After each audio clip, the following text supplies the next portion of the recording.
Lena Harper's hands trembled as she laid her dead husband's tools on the counter, the last pieces of him she had left.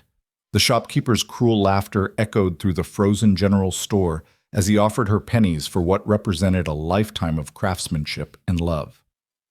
Outside, winter tightened its grip on the Wyoming frontier, and Lena faced an impossible choice: surrender the past or surrender her future. One woman, one brutal winter, one chance at survival that would cost her everything she thought she had to hold on to. Before we begin Lena's journey from desperation to redemption, please hit that like button and comment with your city so I can see how far this story travels. Now, let's step into the unforgiving winter of 1887, where a widow's strength will be tested in ways she never imagined. The wind cut through Lena Harper's threadbare coat like 1,000 knives as she pushed open the door to McKinley's general store. The warmth inside should have been a relief, but it only made her more aware of how deeply the cold had settled into her bones, into her life. Snow clung to her dark hair, melting slowly, dripping onto the worn wooden floor. She didn't bother to wipe it away. There were more important battles to fight today. In her arms, wrapped carefully in an old quilt, she carried the walnut toolbox her husband Samuel had made with his own hands. The box itself was a masterpiece, dovetailed corners so precise they seemed to breathe as one piece, the wood polished to a deep amber glow from years of Samuel's touch. Inside rested his legacy: chisels with edges he'd honed to perfection, planes that could shave wood thin as paper, hand saws with teeth he'd filed and set with the patience of a man who understood that quality took time. Time. Samuel had run out of it 6 months ago when the fever took him in 3 brutal days. He'd burned up from the inside while Lena watched helplessly, holding his hand as he slipped away from her. He'd built her a life with those tools, furniture that people came from 3 towns over to buy, a reputation for craftsmanship that meant something in a world where most things were rough and temporary. He'd built her a future, and now she was about to sell it for whatever would keep her alive through the winter. The store was nearly empty this early, just old Thomas Wells hunched by the stove, nursing something that probably wasn't coffee, and McKinley himself behind the counter, his round face already showing that particular expression Lena had come to know too well in recent months. Pity mixed with contempt. The look people gave to those who were sliding down, losing their grip, becoming the kind of person others stepped around. Mrs. Harper. McKinley's voice had that false brightness people used when they were about to deliver bad news they didn't actually feel bad about. Wasn't expecting to see you this morning. Thought you'd have headed to your sister's in Denver by now. I'm still here, Mr. McKinley. Lena set the toolbox on the counter with more care than she'd carried her own child, back when she'd had one to carry. Before the stillbirth, before Samuel, before everything had been taken piece by piece until all that remained was this box and the shell of a woman carrying it. She unwrapped the quilt slowly, revealing the toolbox's gleaming surface. Even in the dim winter light filtering through the store's frost-covered windows, the walnut seemed to glow. She saw McKinley's eyes register the quality, saw the quick calculation cross his face. This was the moment that mattered. This was where she'd learn what 6 years of marriage, a lifetime of Samuel's skill, and her own desperate need were actually worth. I need to sell these, Lena said quietly. The tools. All of them. I'm prepared to accept a fair price. McKinley reached out and ran his hand over the toolbox lid, his thick fingers leaving smudges on the polished surface. Lena fought the urge to pull it away. Samuel's tools, eh? Heard he was pretty good with his hands. Before he died and left you alone. Before you became a burden. Before you lost everything. The word hung in the air like smoke. He was the best craftsman in the territory, Lena said, hearing the edge in her own voice and not caring. Let McKinley hear it. Let him know she wasn't completely broken yet. These tools are worth... Now, Mrs. Harper. McKinley opened the box, pulling out tools and examining them with the casual disrespect of a man who'd never built anything with his own hands in his life. Let's not get ahead of ourselves. These are used tools, well used by the look of them. And it's not like there's a lot of call for fancy woodworking out here. Most folks just need rough lumber and nails. He set down a chisel, Samuel's favorite, the one he'd used for detail work, for the delicate curves that made his furniture more than just functional. McKinley set it down like it was a common kitchen knife. "I can give you $12 for the lot," he said. "That's generous, considering." $12. Lena felt the number like a physical blow. The chisels alone were worth more than that.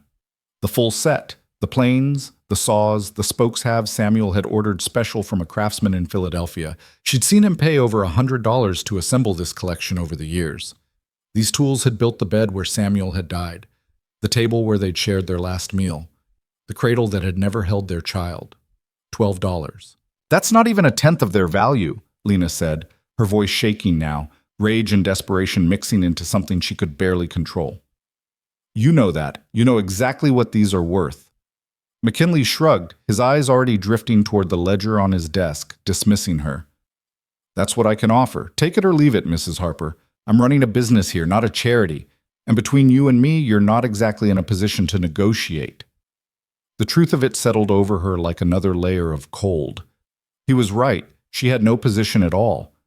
The cabin where she and Samuel had lived was 3 weeks behind on rent. She'd sold everything else, her mother's china, her good dress, even Samuel's watch. This toolbox was all that remained, and $12 would buy her maybe a month. Maybe. If she was careful. If she barely ate. If the winter wasn't too harsh. And then what?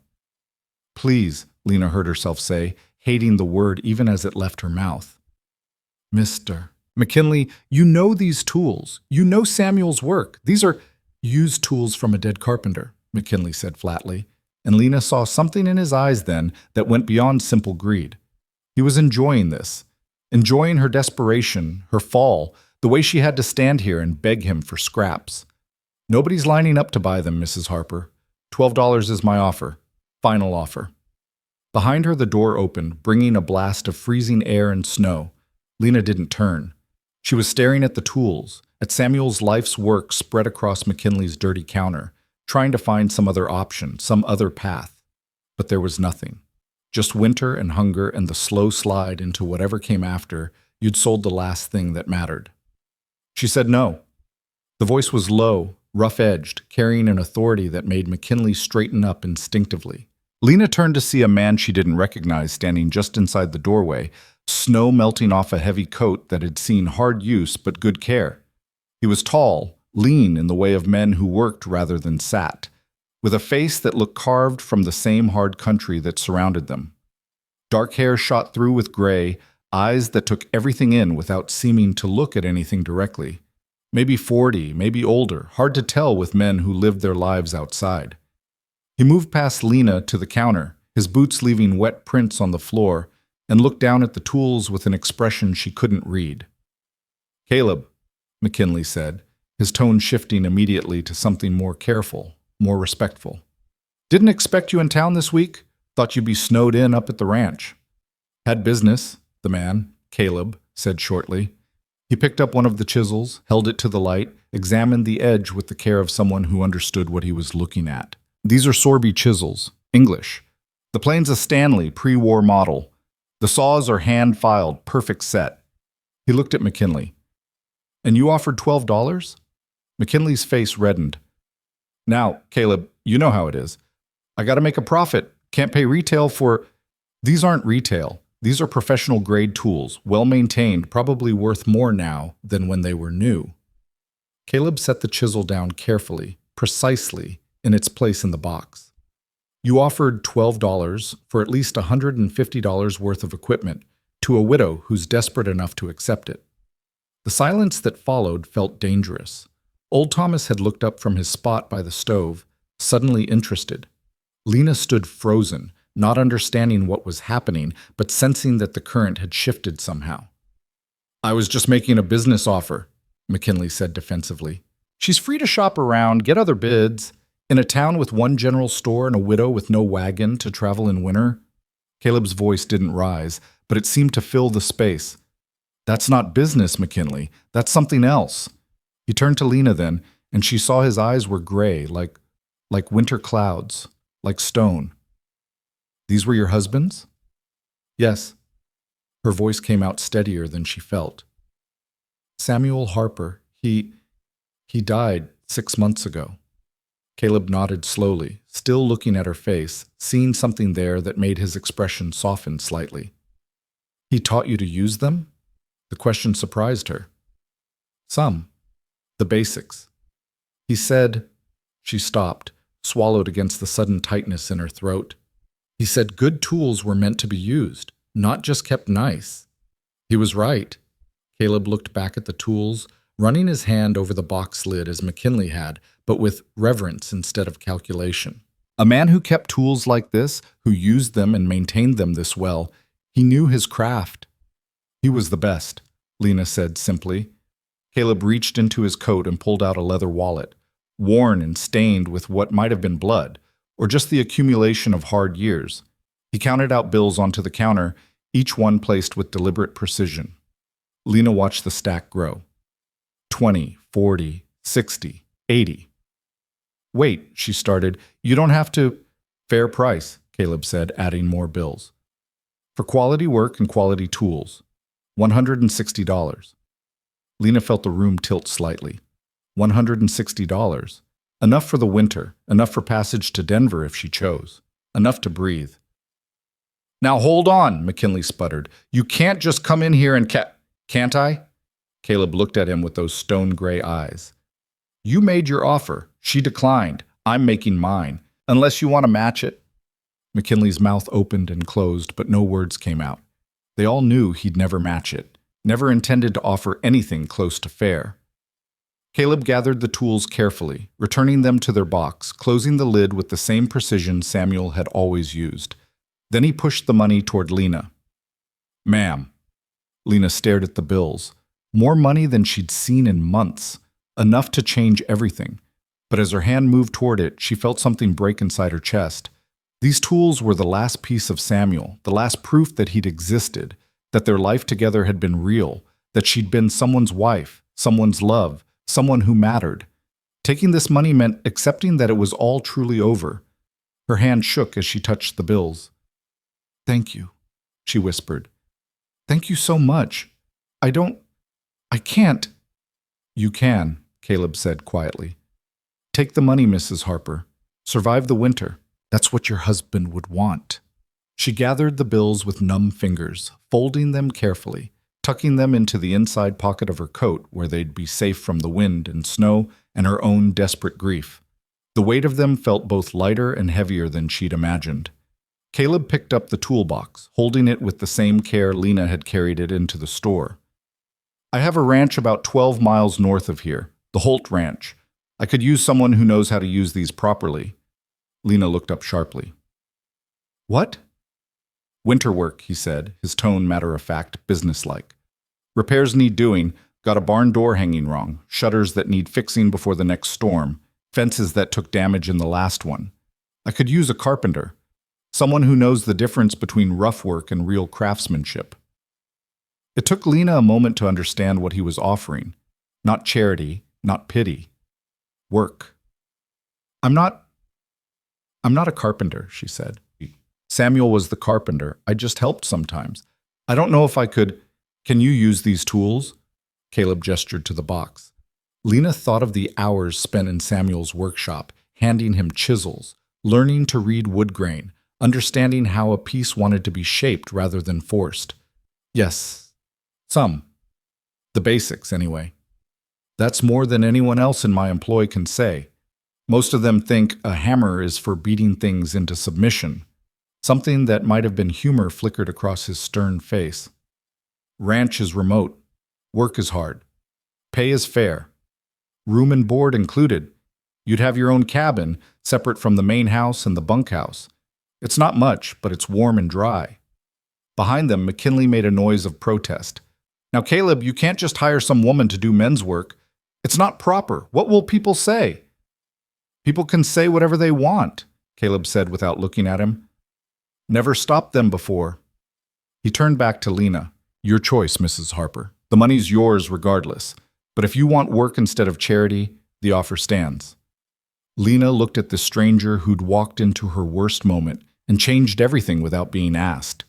She didn't know him, didn't know what kind of man he really was, what his ranch was like, what hard work meant in his vocabulary. Going to his remote property, alone, in the dead of winter, it was dangerous, possibly foolish. But staying here, in this town where everyone knew she was failing, where every face showed that same mix of pity and contempt she'd seen in McKinley, where every street corner held memories of Samuel and the life they'd lost, that was a different kind of dangerous, the kind that killed you slowly, from the inside. "I'll need to collect my things," she heard herself say. "For my cabin." Caleb nodded. "I'll wait. Get whatever you need. We'll leave within the hour. Weather's coming in again, and I want to be home before it hits." Home. The word sounded strange, applied to a place she'd never seen, offered by a man she'd just met. But then, nothing had made sense for 6 months. Why should this be different? "Thank you," Lena said again, though the words felt inadequate for what had just happened. "For the fair price, for the offer, for—" "Save your thanks," Caleb said, but not unkindly. "I need the work done. You need employment. It's business, Mrs. Harper. Nothing more complicated than that." But Lena saw something in his eyes that suggested it might be more complicated than he was letting on. Or maybe she just wanted to see it. Maybe she needed to believe that someone in this frozen, unforgiving world could look at her and see something other than a widow spiraling down into poverty and despair. 1 hour, she agreed. The walk back to her cabin was a blur of snow and racing thoughts. Lena moved through the familiar streets mechanically, her mind caught between disbelief and desperate hope. $160 pressed against her chest like a talisman. She could leave town, go to Denver, to her sister who'd offered refuge with barely concealed reluctance. Start over somewhere warm, somewhere that didn't carry Samuel's ghost around every corner. Or she could take this stranger's offer and disappear into the wilderness, trading one unknown for another. The cabin she'd shared with Samuel looked smaller every time she returned to it, as if grief were somehow shrinking the walls. Inside, there wasn't much to pack. Her clothes, mostly worn, patched, inadequate for real winter. The quilt from her marriage bed. A few books. The photograph of her and Samuel on their wedding day, both of them young and foolish enough to believe happiness was something you could hold on to. She packed quickly, efficiently, the way Samuel had taught her to approach any task. No wasted motion. No excess sentiment. What fit in her carpet bag came with her. What didn't would be left behind, just like everything else. As she worked, her eyes kept drifting to the corners where Samuel's presence lingered. The chair he'd built and placed by the window so he could watch the street while he worked on small projects. The shelf that still held his collection of woodworking journals, filled with his careful notes about different techniques, different woods, different dreams. The mark on the wall where he'd measured their child's height, if their child had lived, if their future had unfolded the way they'd planned. None of it had happened. The child had never drawn breath. Samuel had burned with fever and died whispering her name. The future had collapsed into this moment, a widow with a carpet bag and a stranger's offer of work in exchange for survival. Lena locked the cabin door for the last time and didn't look back. Caleb was waiting outside the general store with a wagon and 2 horses, the toolbox already secured in the back along with supplies from McKinley's store. He took her bag without comment and helped her onto the wagon seat with the efficient courtesy of a man performing a necessary task, nothing more. They rolled out of town in silence. Lena watched the familiar buildings fall away. The church where she'd married Samuel, the boarding house where they'd spent their first night as husband and wife, the workshop where he'd built furniture and dreams. The town looked smaller from the back of the wagon, less real, like a stage set for a play that had ended badly. The snow came heavier as they headed north, the wind picking up, turning the world into a white haze. Caleb drove with calm certainty, the horses responding to his minimal commands as they pulled the wagon along a road that became less and less defined until it was just 2 ruts in endless white. "Storm's moving faster than I expected," Caleb said, his first words in an hour. "We'll make it, but it'll be close." Lena nodded, pulling her inadequate coat tighter. The cold was different out here, away from town. Sharper, more honest. It didn't pretend to be anything but what it was, a force that could kill you if you gave it the chance. "Why did you do it?" she asked suddenly, the question emerging from some reckless place she didn't know she still possessed. "Buy the tools. Offer me work. You don't know me. Don't know if I can actually do what you need." Caleb was quiet for so long she thought he might not answer. The wagon creaked and swayed over frozen ground, the horse's breath steaming in the frigid air. "I knew a woman once," he finally said, his voice rough, like words forced through long disuse. Different circumstances, but she was trying to sell her things. Desperate. And the men she was dealing with, they saw that desperation and used it. Took everything she had for almost nothing. Left her with no options. He paused. "I watched it happen. Didn't do anything to stop it. Told myself it wasn't my business." The silence stretched between them, filled with the sound of wind and creaking wheels. "What happened to her?" Lena asked quietly. "She died that winter. Froze in a boarding house room she couldn't afford to heat." Caleb's hands tightened on the reins. "I could have helped. Should have. Didn't." Lena understood then.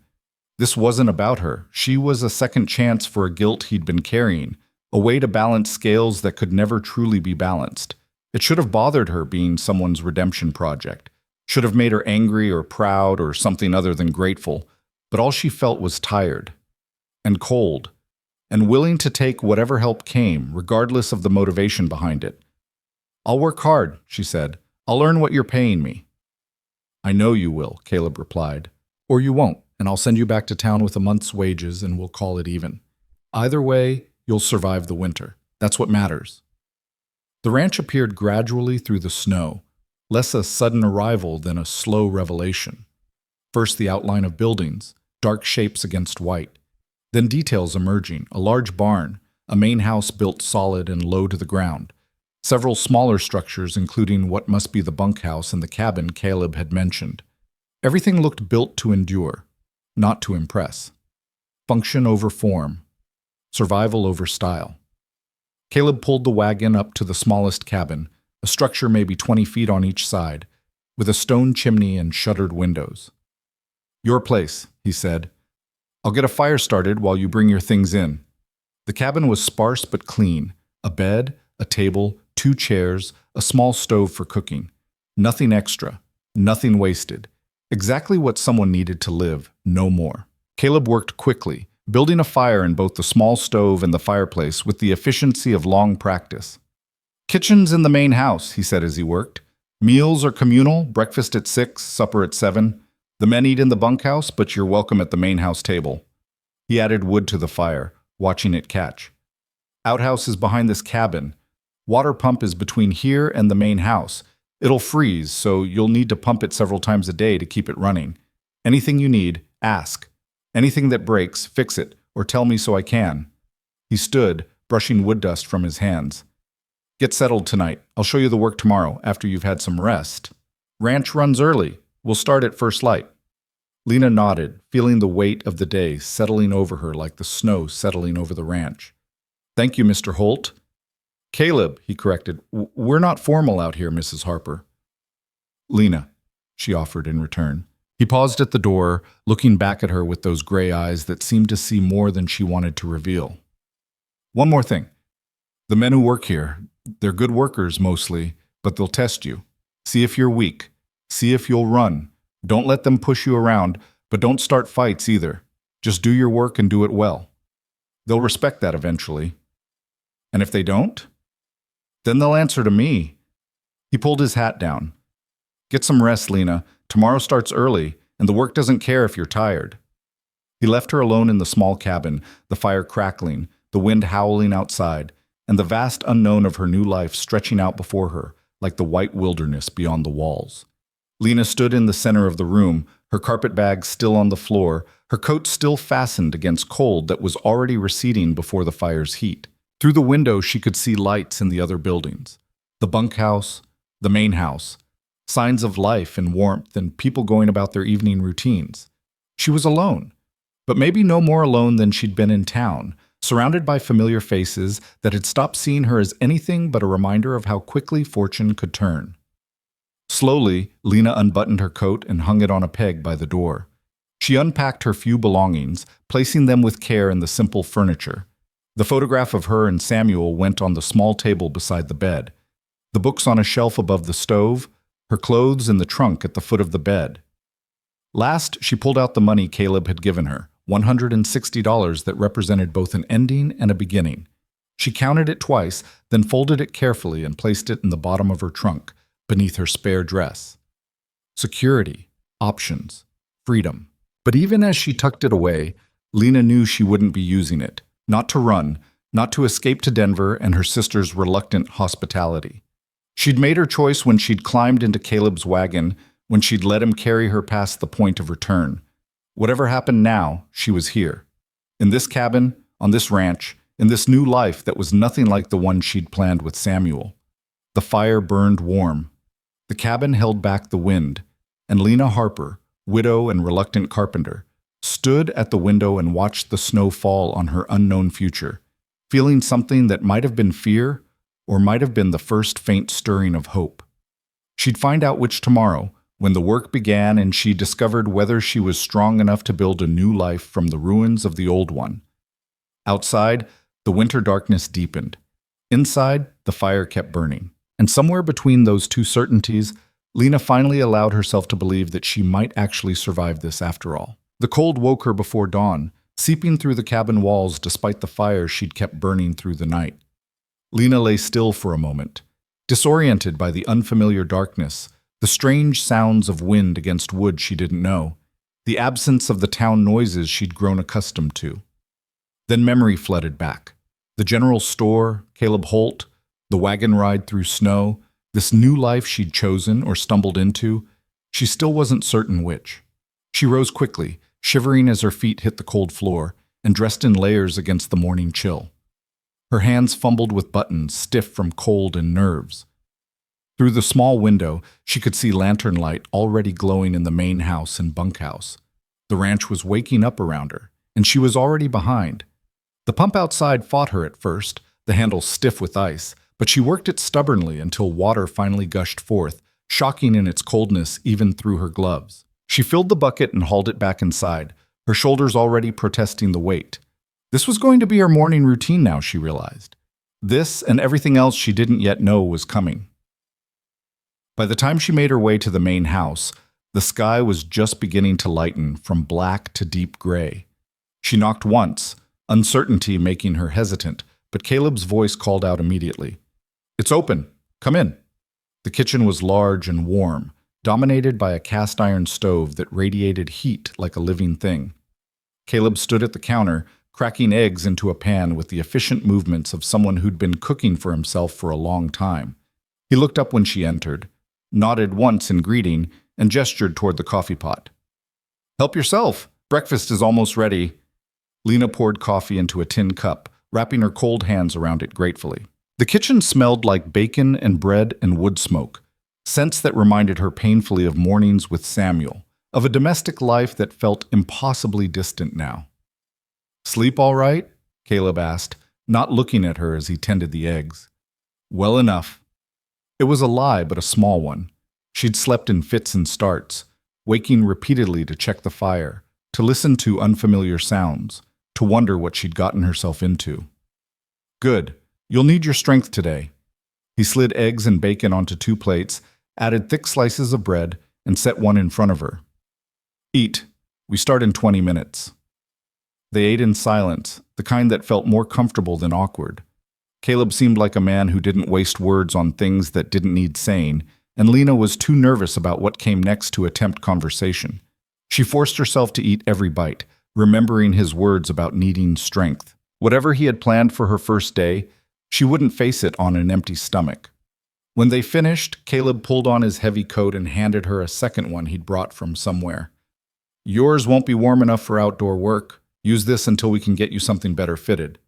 The coat swallowed her, clearly made for a larger man, but it was lined and thick and blissfully warm. Lena wrapped it around herself gratefully as they stepped out into the bitter morning. The ranch looked different in daylight, more real and more intimidating. The barn was massive, weathered wood that spoke of years enduring harsh winters. Corrals spread out behind it, currently empty of cattle. Several smaller outbuildings clustered near the main structures. And everywhere, the endless white of snow-covered land stretching to mountains in the distance. 3 men were gathered near the barn, their voices carrying in the still morning air. They fell silent as Caleb approached with Lena following behind, and she felt their eyes on her, assessing, judging, finding her wanting before she'd even opened her mouth. "This is Lena Harper," Caleb said without preamble. "She'll be handling repairs around the ranch. Carpentry work, primarily. Lena, this is Jack Morrison, Tom Chen, and David Barnes." Jack was the oldest, maybe 50, with a weathered face and skeptical eyes. Tom appeared to be in his 30s, shorter and stockier, his expression carefully neutral. David was young, barely 20, and his face showed open disbelief at the idea of a woman doing what Caleb claimed she'd be doing. "Ma'am," Jack said carefully. "With respect, boss, we've got repairs that need a strong back. Winter damage to the barn door, fences down on the south pasture, shutters that need rehinging. That's not exactly—" "Women's work?" Caleb's voice carried an edge. "Neither is most of what gets done around here, Jack. But it needs doing, and Mrs. Harper has the skills to do it. That's all that matters." "Sure, boss." Jack's tone said he didn't believe it for a second. "Which repair you want us to start with?" "Not us. Her." Caleb turned to Lena. "The barn door, main door on the south side. It's been hanging crooked since the last storm, scraping the ground when it opens. Needs to be planed down and rehung properly. Tools are in the workshop behind the barn. Everything you need should be there." Lena felt her stomach drop. He was putting her to work immediately, in front of these men who clearly thought she was incapable, on a task that sounded well beyond her limited experience. "I'll do my best," she managed. "That's all I ask." Caleb looked at the three men.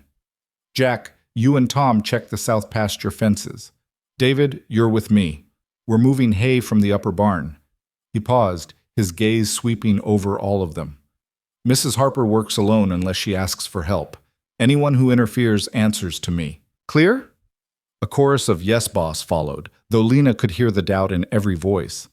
The men dispersed to their tasks, leaving Lena standing alone in the cold, staring at the barn door that was apparently her first test. She walked around to the south side, examining the problem with growing dismay. The door was huge, easily 12 feet tall and 8 feet wide, heavy timber construction that probably weighed more than she did. And it was indeed hanging wrong, the bottom corner dragging a deep groove in the packed earth, the whole thing listing to one side.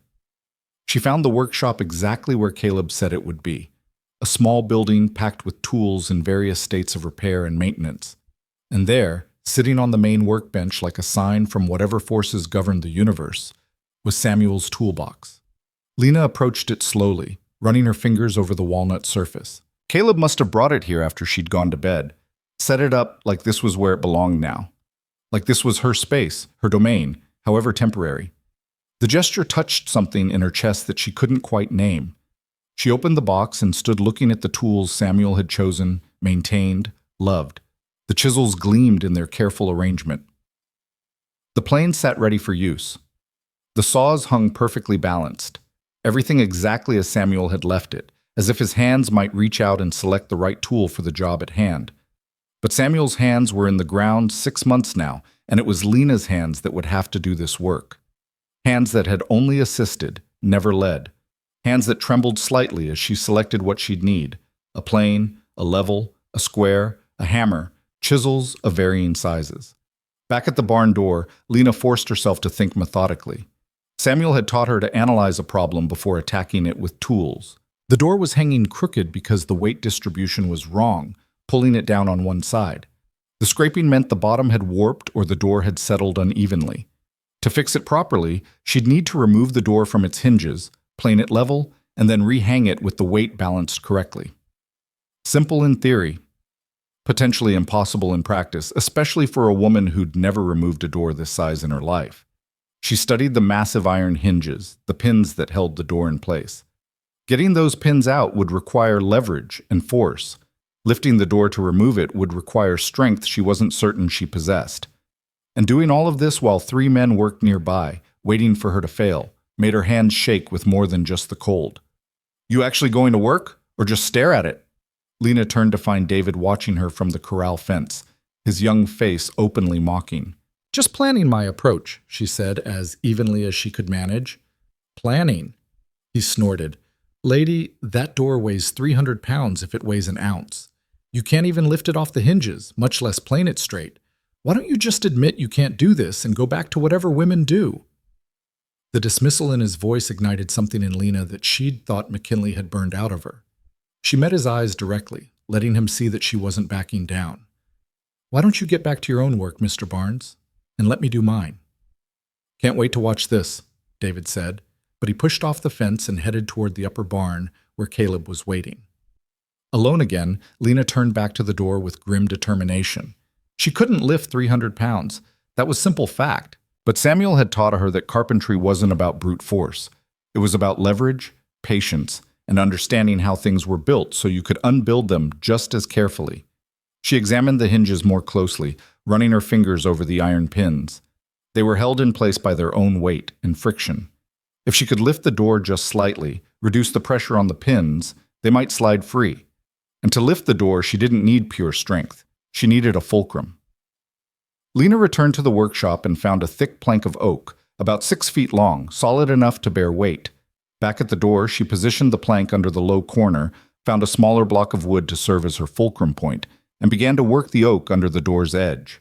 It took 20 minutes of careful maneuvering, her muscles burning from the effort of holding and positioning the heavy plank. But finally, she had it set. She bore down on her end of the makeshift lever, throwing her full weight against it, and felt the door lift fractionally. Not much. Maybe an inch. But enough.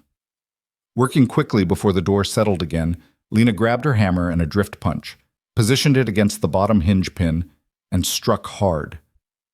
The pin moved slightly. She struck again and again, each blow sending vibrations up her arm. On the 5th strike, the pin suddenly gave way and slid up and out. 1 hinge free. 2 to go. The process repeated for the middle hinge, then the top. Each time she had to reposition her lever, adjust the pressure, find the exact angle that would lift the door just enough. Her hands were blistered inside her gloves by the time she drove out the final pin. Sweat ran down her back despite the freezing temperature, but all 3 pins lay on the ground, and the door hung only by its own weight and friction against the frame. Now came the hardest part, getting it down without it crashing and shattering. Lena repositioned her oak plank more securely, found another heavy piece of wood to help guide the door's descent, and began the delicate work of easing 300 pounds of timber away from the frame. Inch by inch, the door separated from its moorings.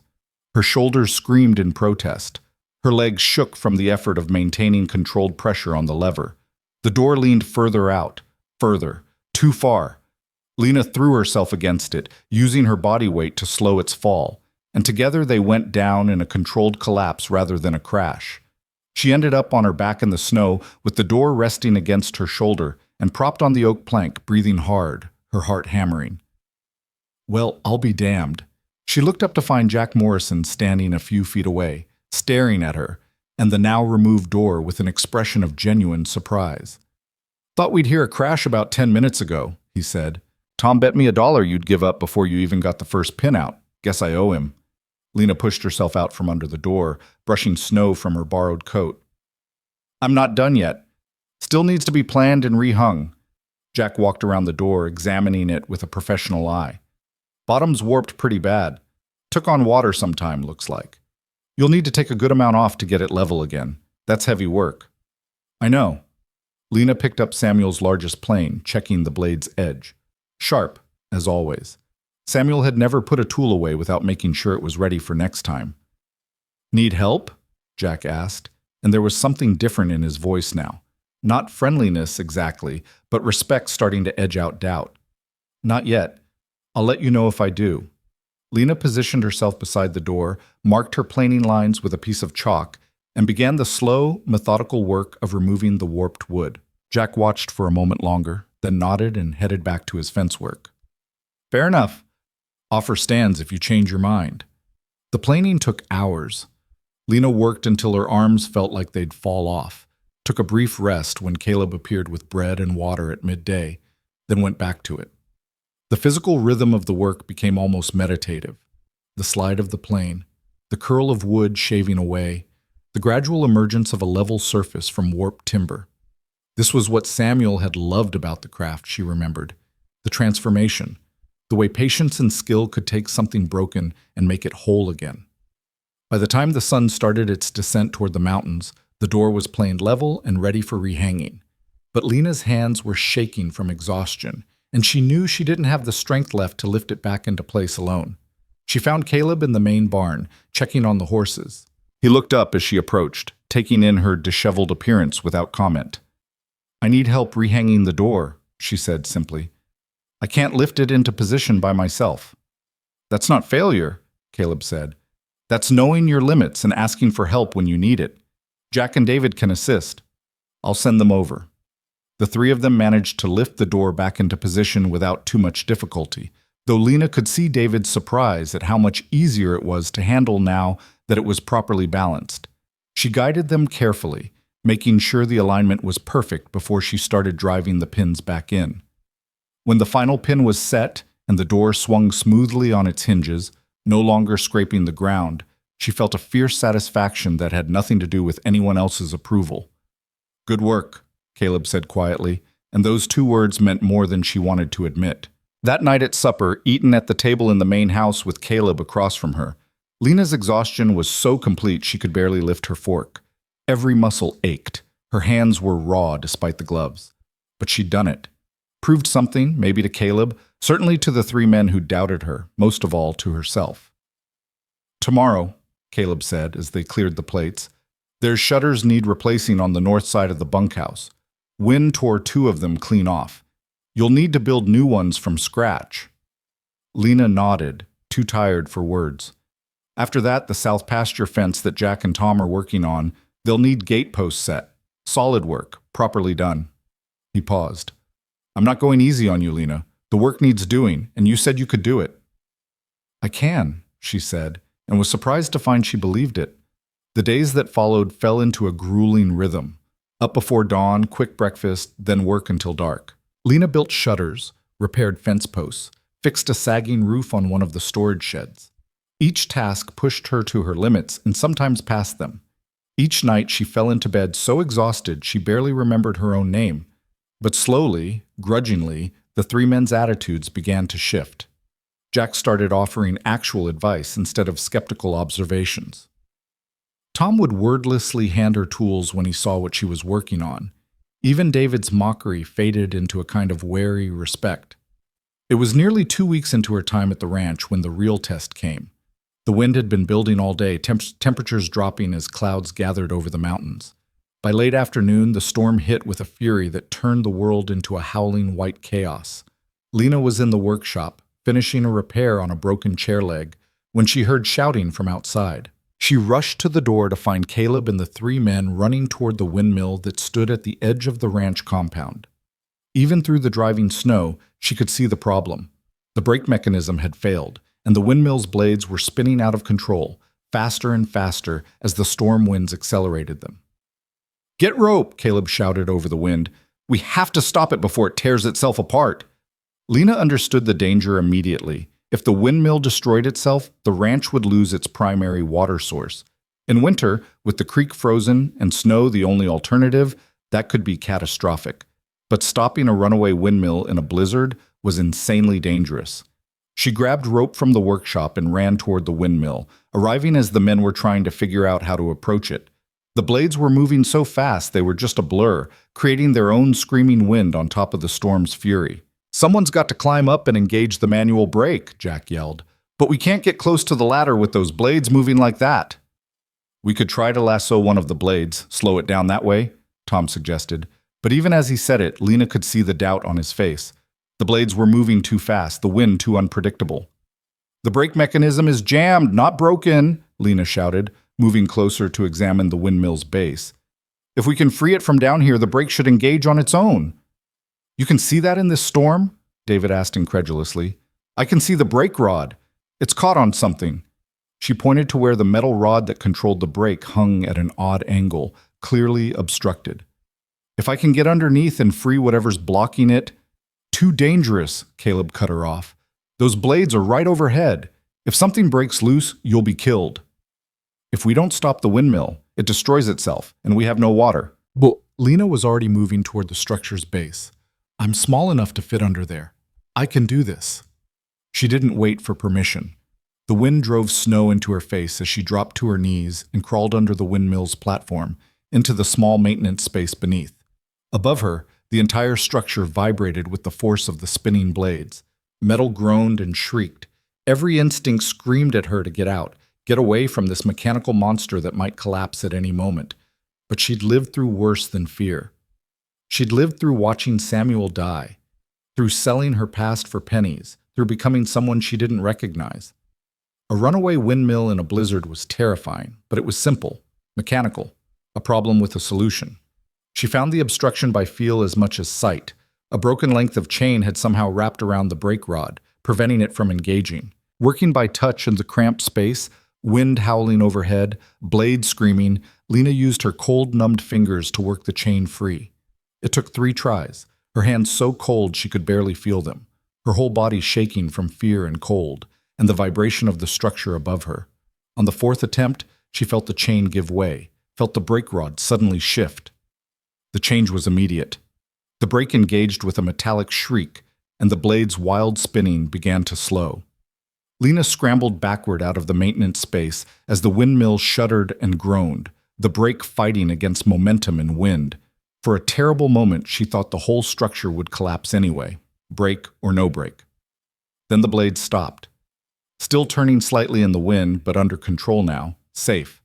Hands grabbed her arms and hauled her to her feet. Caleb was there, his face set in hard lines, anger and relief mixing in his expression.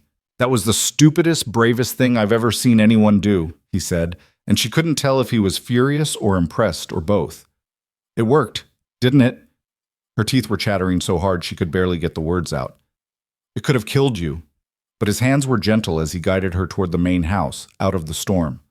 "Come on, you're half frozen." Inside, Caleb's kitchen was warm and bright after the storm's fury. He sat her down near the stove and wrapped a blanket around her shoulders, then started building up the fire without asking if she needed it. Jack, Tom, and David crowded in behind them, all of them looking at Lena with something new in their expressions. "That was quick thinking," Jack said finally. "And guts. More guts than sense, maybe, but guts all the same. Saved the windmill," Tom added.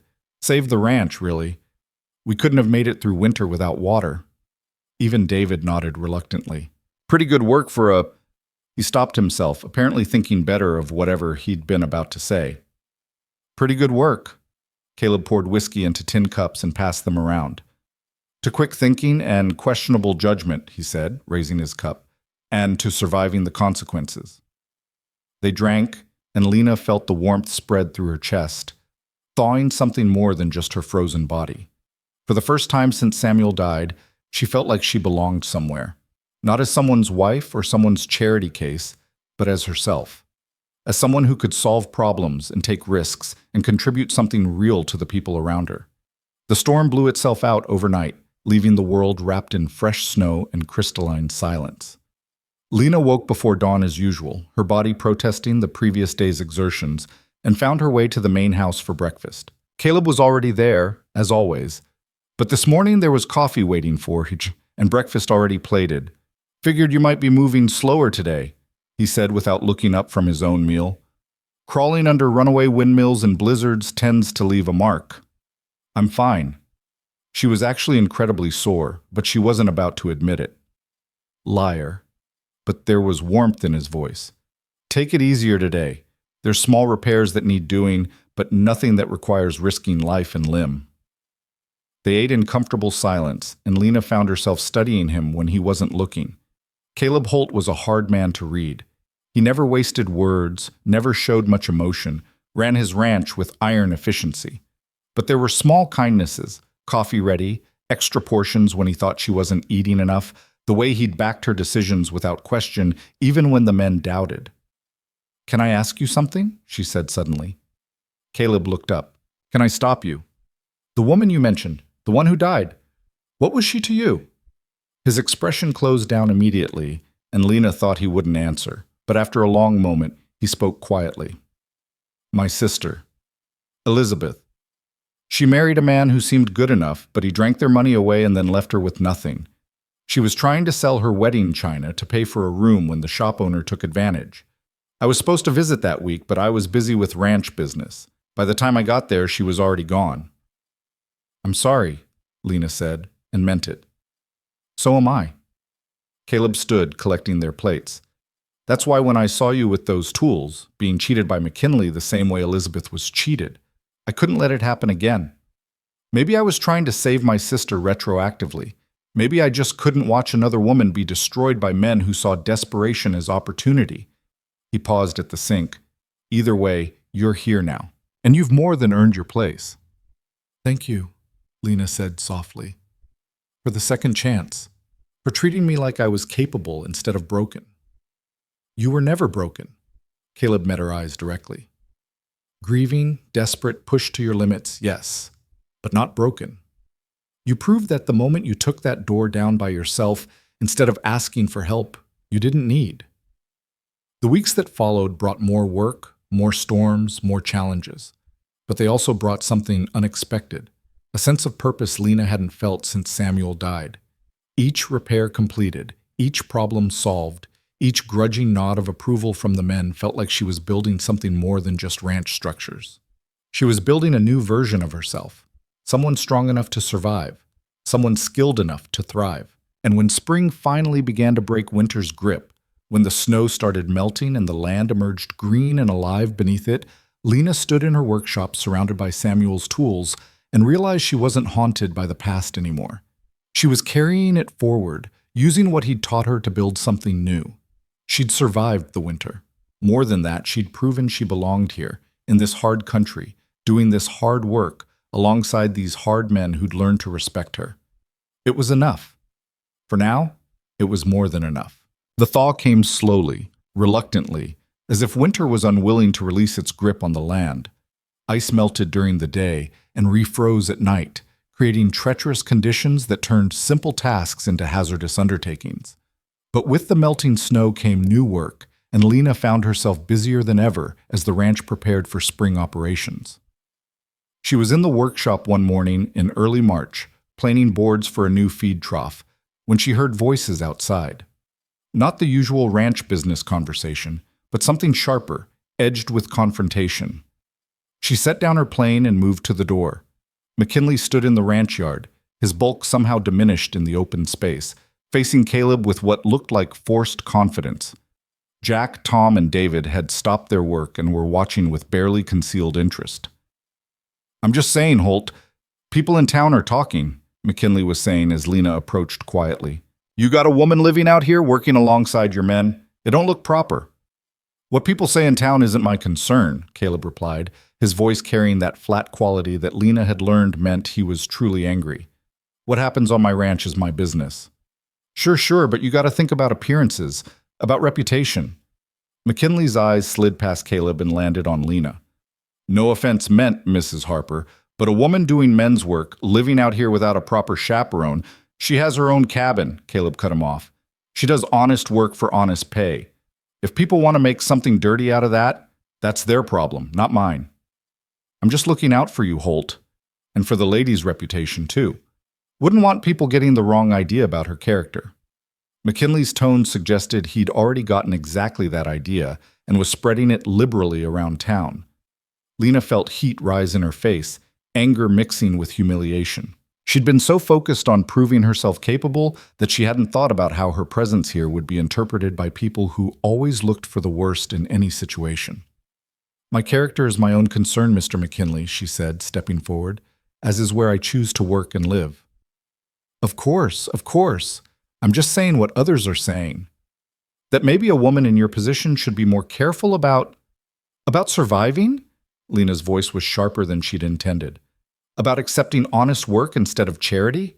About using skills my husband taught me instead of starving quietly in town where my reputation would stay spotless while I wasted away? McKinley's face reddened. Now, see here. I think you've said what you came to say, Caleb interrupted, his tone making it clear the conversation was over. You can carry a message back to town for me. What Mrs. Harper does, where she lives, and how she earns her living are none of their business. And if they have concerns about her character, they can come discuss them with me directly. The implied threat hung in the air. McKinley was many things, but he wasn't stupid enough to miss it. He backed toward his wagon, trying to maintain some dignity. Just thought you should know what people are saying, for your own good. Duly noted, Caleb said. Safe travels back to town. They watched McKinley's wagon disappear down the road before anyone spoke.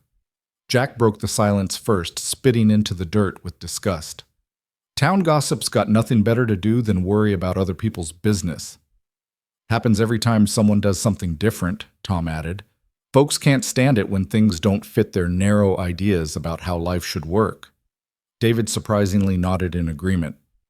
My ma used to say the people who talk the most usually got the least going on in their own lives worth mentioning. Their support warmed Lena, but she could feel the weight of McKinley's visit settling over her like a cold fog. She'd been naive to think she could work here without consequences, without judgment, without people in town creating stories about her and Caleb that had nothing to do with the reality of their relationship. "Don't let it bother you," Caleb said quietly, and she realized he'd moved to stand beside her while she was lost in thought. "People talked when I hired my first Chinese worker too. Said it wasn't right, wasn't proper, that I was taking jobs from good Christian men." He glanced at Tom, who smiled slightly. "Turned out Tom was the best ranch hand I ever hired. Town got over it eventually." "And if they don't get over this?" Lena asked. "Then they don't. Their opinions don't pay the bills or fix the fences or keep this ranch running." Caleb's gray eyes met hers steadily. "You've earned your place here, Lena. Don't let small-minded gossip make you doubt that." But doubt had already crept in, and it grew stronger over the following days. Lena found herself hyper-aware of appearances, careful never to be alone with Caleb unnecessarily, keeping her interactions with the men strictly professional. She ate meals quickly and returned to her cabin early, as if making herself scarce would somehow prove the gossips wrong. It was Jack who finally called her on it, finding her in the workshop one evening when she should have been at supper. "You planning to hide out here all night?" he asked, leaning against the doorframe. "I'm not hiding. I'm working." Lena didn't look up from the hinge she was repairing. "Right. And I'm the King of England." Jack came inside, pulled up a stool, and sat down with the air of a man settling in for a conversation whether she wanted one or not. "Look, I'm going to tell you something, and you're going to listen, because I'm old enough to have earned the right to speak my mind." Lena set down her tools, resigned. "I'm listening." "Good. Here it is. People are going to talk no matter what you do. You could be a saint, work yourself to death, never so much as look at a man sideways, and they'd still find something to whisper about. That's just human nature, especially in small towns where entertainment is scarce." He pulled out his pipe and began filling it with tobacco. "So you got two choices. You can let their talk make you small, make you hide, make you question every decision you make, or you can hold your head up and live your life anyway." "Easy for you to say," Lena said quietly. "Your reputation isn't the one being questioned." "Isn't it?" Jack lit his pipe, the smell of tobacco filling the workshop. "You know what they said about me when I first came west? Said I was running from something. A crime, probably, or a woman, or both. Turns out I was just running from a life I didn't want, but that didn't stop the speculation. Took years before people stopped looking at me sideways. What changed? I stopped caring what they thought, started caring about what I knew was true instead." He blew smoke toward the ceiling. "You're a good worker, Lena. Better than good. You saved this ranch when you fixed that windmill. You've done quality work on every task Caleb's given you. That's the truth.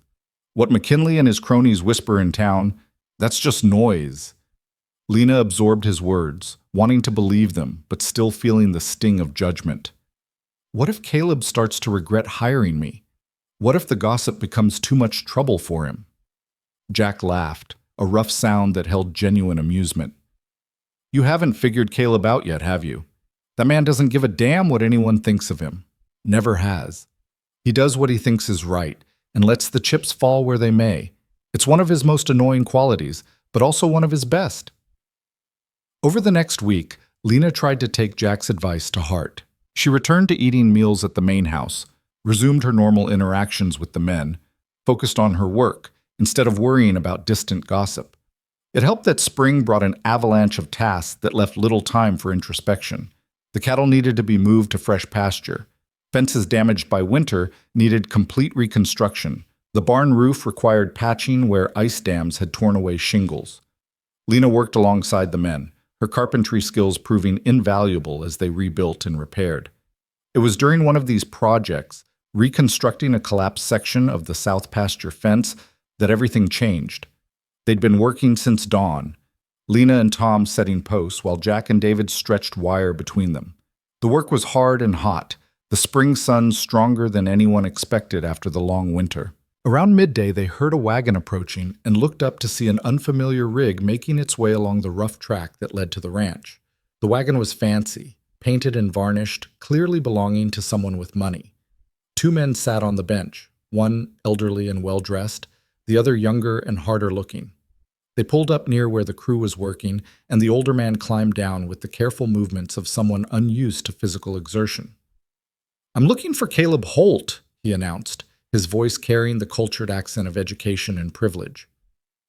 "Up at the main house," Jack said, pointing. "What's your business?" "Personal matter. I'll speak to him directly." The man's eyes swept over the work crew and stopped on Lena. Something flickered in his expression, surprise, perhaps, or recognition. Then he climbed back into the wagon, and they continued toward the house. "That was Edmund Carter," Tom said quietly. "Owns half the territory, near enough. Big in cattle, bigger in politics. What's he doing out here?" "Nothing good, I'd wager," Jack muttered. "Men like that don't make social calls to ranches like ours." They returned to work, but Lena found her attention drifting toward the main house, wondering what business brought someone of Carter's apparent importance to speak with Caleb. An hour passed, then two. The sun climbed higher. They finished the fence section and moved to the next, but the tension of not knowing gnawed at all of them. Finally, they saw the fancy wagon leaving, Carter and his companion heading back toward town. Shortly after, Caleb appeared, walking toward them with his characteristic long strides. His expression was thunderous. "Jack, I need you to take over here. Lena, come with me." Lena's stomach dropped. Had Carter come about the gossip? Was she about to be fired to protect Caleb's business relationships? She followed him back to the house in silence, dread building with each step. Inside the kitchen, Caleb poured 2 glasses of water and set one in front of her before taking a long drink from his own. When he finally spoke, his voice was tight with barely controlled anger.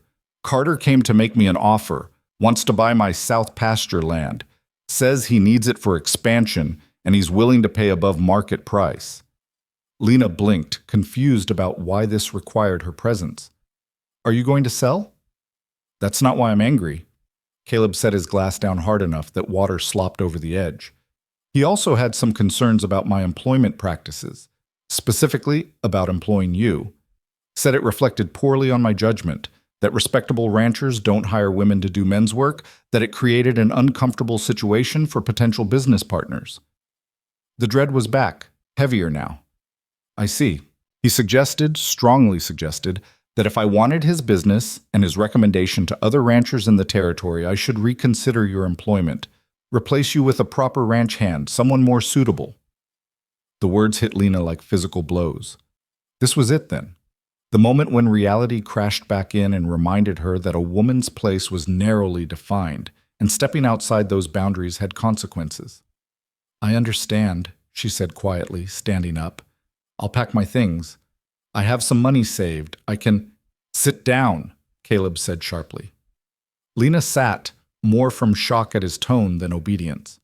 "I told Carter he could take his offer and his concerns and ride back to town with them." Caleb's jaw was set in a hard line. "Told him my employment decisions were my own, and if he had a problem with how I ran my ranch, he was welcome to do business elsewhere." "You turned him down?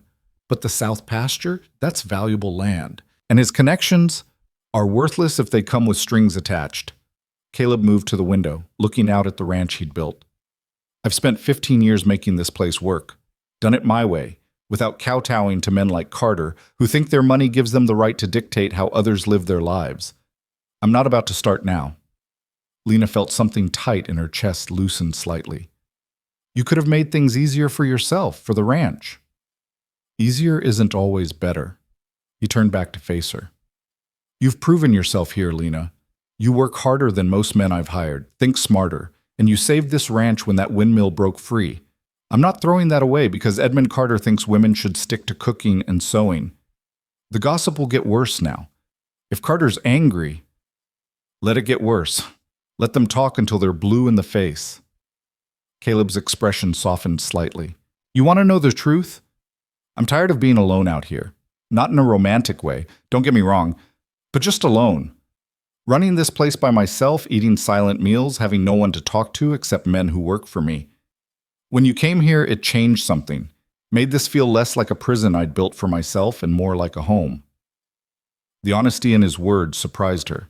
Caleb wasn't a man given to confessions or emotional revelations. I feel the same way, Lena admitted, like I'm building something again instead of just surviving. They stood in silence for a moment, the kitchen warm with afternoon sun, the weight of shared understanding settling between them. Carter will make trouble, Caleb said finally. He's got influence, and he doesn't like being told no. We should prepare for that. What kind of trouble? Hard to say. Could be business-related, other ranchers refusing to work with me. Could be more gossip, worse than before. Could be he tries to find legal ways to pressure me into selling. Caleb's expression was grim. Men like Carter are used to getting what they want, one way or another. The trouble started within a week. The general store in town, not McKinley's, but the larger one that supplied most of the ranches in the territory, suddenly claimed they were having trouble filling Caleb's orders. Supplies arrived late or incomplete. Prices mysteriously increased. When Caleb rode to town to discuss it, the owner was apologetic but firm. Too much demand, not enough supply, nothing personal. Then the blacksmith who'd always done work for the ranch started making excuses about why he couldn't take new orders. Too busy, he claimed, though his shop was clearly not operating at capacity. Carter's putting pressure on anyone who does business with us, Jack observed one evening. Classic tactic. Isolate your target, make it harder for them to operate, wait for them to crack. Then he's going to be waiting a long time, Caleb said. We'll find other suppliers. Do more of our own smithing if we have to. This ranch has survived worse than Edmund Carter's petty revenge. But it wasn't just business pressure. The gossip intensified, becoming crueler and more explicit. Stories circulated about Lena and Caleb, about what must really be happening at the isolated ranch. When Lena rode to town for supplies, using the distant general store that still served them, she felt eyes following her, heard whispers that cut off when she approached. One afternoon, standing in line at the dry goods store, she heard two women behind her speaking in voices just loud enough to ensure she'd hear. Living in sin, that's what it is. No decent woman would put herself in that situation. I heard she's got her hooks in him good, probably after his land. Widows like that know how to trap a man. Lena's hands tightened on the list she was holding, but she forced herself to remain still, to give no reaction. They wanted her to respond, to create a scene they could feed on for weeks. My husband says Holt's gone soft in the head, letting a woman do ranch work. Says the place will fall apart within a year. This from the first woman again. If they last that long without scandal forcing them out. Mark my words, this won't end well. Lena paid for her supplies and walked out with her head high, refusing to let them see how their words had cut her. But driving the wagon back to the ranch, she felt the weight of it all pressing down. How long could she and Caleb withstand this pressure? How long before it damaged his business beyond repair? How long before he realized that keeping her on wasn't worth the cost? She found him in the barn when she returned, checking on a mare that was due to foal soon. He looked up as she entered, and something in her expression must have shown because his own face darkened. What happened? Nothing. Just the usual talk. She began unloading supplies from the wagon, needing to do something with her hands. Women in town making sure I knew what they thought of me. Caleb was quiet for a moment, then came over and took the bag she was holding, setting it aside. Lena, look at me. She met his eyes reluctantly. I know this is hard. I know what they're saying hurts, but you can't let them drive you away. That's what they want. For you to leave so they can feel justified in their judgment. So they can say they were right about you all along. Maybe they are right. The words came out before she could stop them. Maybe this was a mistake. Maybe I should have gone to Denver, lived with my sister, stayed in my proper place. And been miserable, Caleb said flatly. You told me yourself that your sister's offer came with conditions. That you'd be a burden she'd never let you forget. That you'd be trapped doing exactly what everyone expected and hating every minute of it. At least I wouldn't be destroying someone else's life in the process. You're not destroying anything. His voice was firm. If anything, you've made this place better, more efficient, more productive. And yeah, maybe a little less lonely too. Lena felt tears threaten and fought them back. She wouldn't cry in front of him, wouldn't add to the burden she already represented. I don't know how much longer I can do this, feeling their judgment every time I go to town, knowing that people are waiting for us to fail. Then stop going to town. I'll handle the supply runs. Caleb's expression was determined. And stop caring what they think. Their opinions don't put food on your table or clothes on your back. Your work does that. Your skill does that. It's not that simple. Yes, it is. He cut her off, but gently. Lena, I'm not going to stand here and tell you this doesn't matter, that words can't hurt, all that nonsense people spout when they've never been on the receiving end of real cruelty. It does matter. Words do hurt. But you're stronger than their words. You've already proven that by surviving this long. She wanted to believe him, wanted to find that strength he seemed so certain she possessed. But doubt had wormed its way deep, and it whispered that maybe survival wasn't enough. Maybe sometimes you had to admit defeat and walk away before you dragged others down with you. The decision crystallized one morning 2 weeks later when Lena woke to find a letter had been slipped under her cabin door. She opened it with trembling hands and read words that made her blood run cold. The letter was anonymous, but its message was clear. Leave the ranch within a week, or the writer would make sure Caleb faced consequences that went beyond mere gossip. There were mentions of legal troubles, property damage, threats that walked right up to the edge of violence without quite crossing the line. Lena sat on her bed, the letter crumpling in her fist, and felt the last of her resolve crumble. This had gone beyond cruel gossip and business pressure. Someone was willing to hurt Caleb to get at her. She couldn't let that happen, wouldn't let her presence put him in real danger. She spent the day working mechanically, her mind made up, but her heart breaking with every familiar task. This workshop where she'd learned to trust her skills again. This ranch where she'd found purpose. These men who'd become something like friends. Caleb, who'd given her a second chance when she'd had nothing left to offer but desperation. She'd leave in the morning, quietly, before anyone could argue with her. She'd take her saved wages and head to Denver, to her sister's grudging hospitality, to a life of propriety and suffocation. It was the right thing to do, the only way to protect Caleb from the consequences of his own kindness. That evening, she packed her carpet bag with the same efficiency she'd unpacked it months ago. The photograph of her and Samuel went in carefully, her few books, her clothes. Everything except the toolbox, which belonged here now, in this workshop, waiting for someone who could use it without bringing down a storm of judgment and threats. She was folding her last dress when the cabin door opened without warning. Caleb stood in the doorway, his expression thunderous, a crumpled letter in his hand. When were you planning to tell me you were leaving? Lena's stomach dropped. How did you? Jack saw someone approach your cabin last night, mentioned it to me this morning. I found this in the workshop. He held up another letter, identical to the one she'd received. Seems they wanted to make sure I got the message too. Then you understand why I have to go. Lena forced the words out. This has gone too far. I won't be responsible for what? For cowards making threats they're too spineless to carry out in person? Caleb stepped into the cabin, anger radiating from him in waves. You're going to let anonymous letters dictate your life? I'm trying to protect you. I don't need protecting. His voice rose, the first time she'd ever heard him shout. I need you to stop running from people who want to make you small, to stop letting fear win. This isn't about fear, it's about being smart, about recognizing when a situation has become dangerous. Dangerous, Caleb laughed harshly. You want to know what dangerous is? It's watching someone with real skill and real courage throw it all away, because small-minded people can't stand seeing a woman succeed at something they think belongs to men. That's dangerous. Wasting your life trying to fit into a box that's too small for who you really are. Lena stared at him, seeing something in his face she'd never seen before.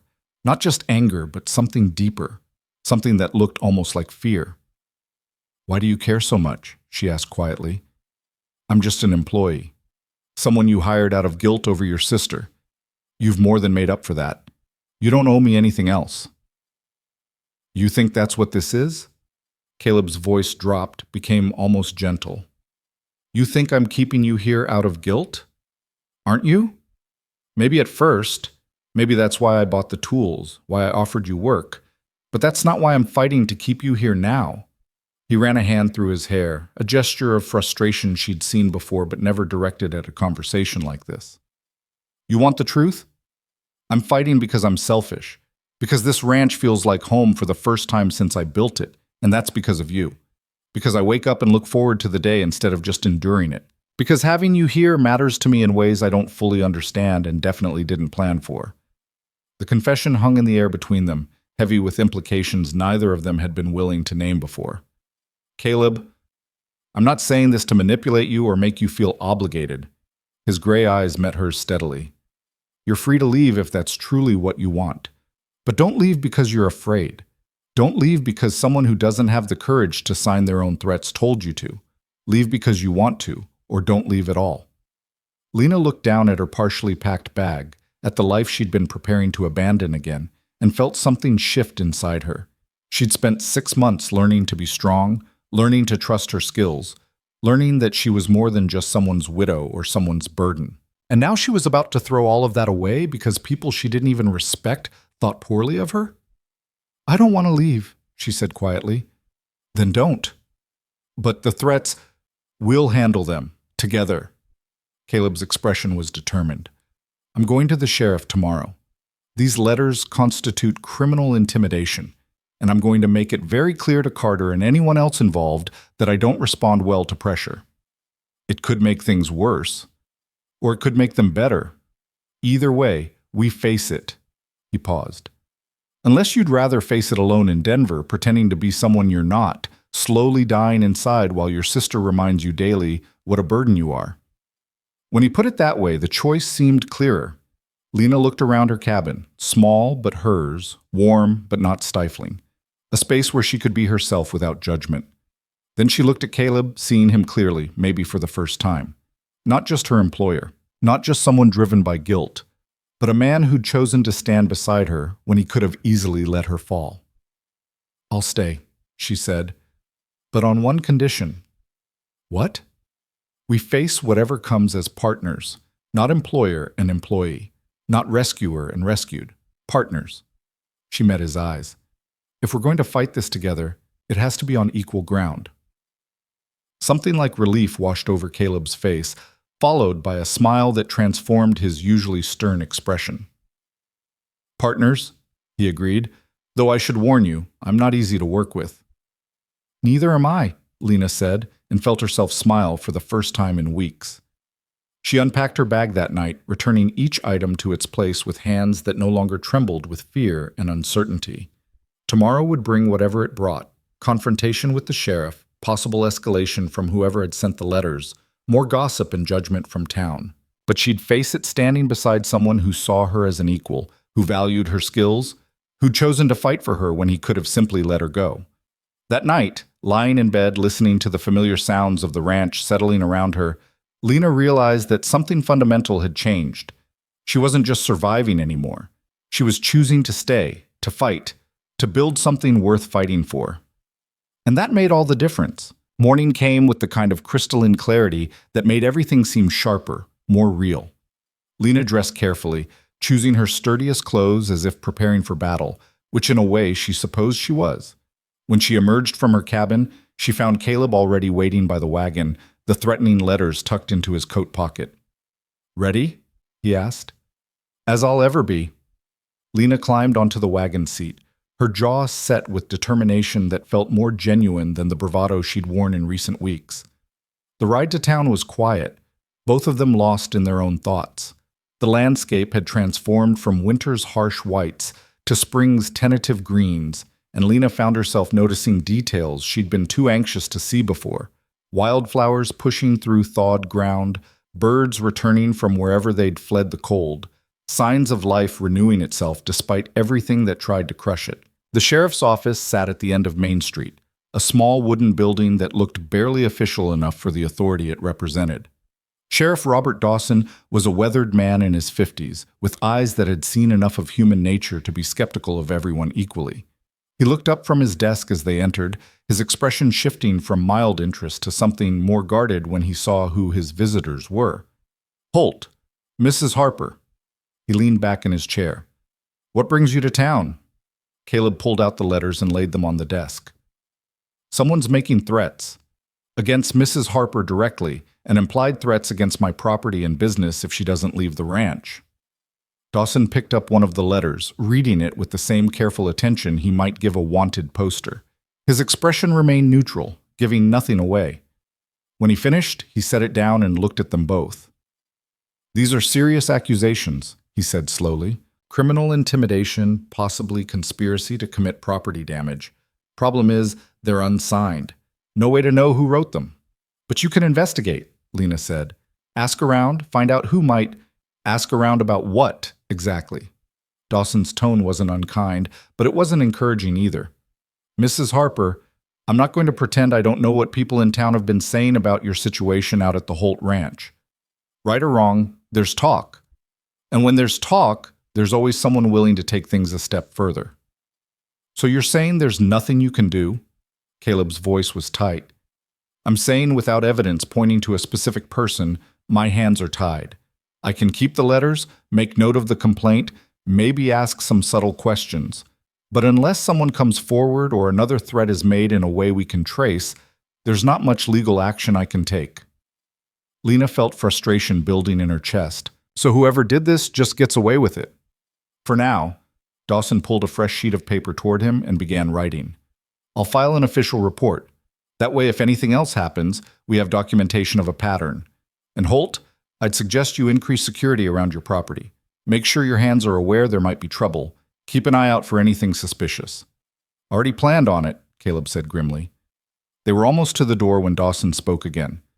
Mrs. Harper, can I offer some unofficial advice? Lena turned back.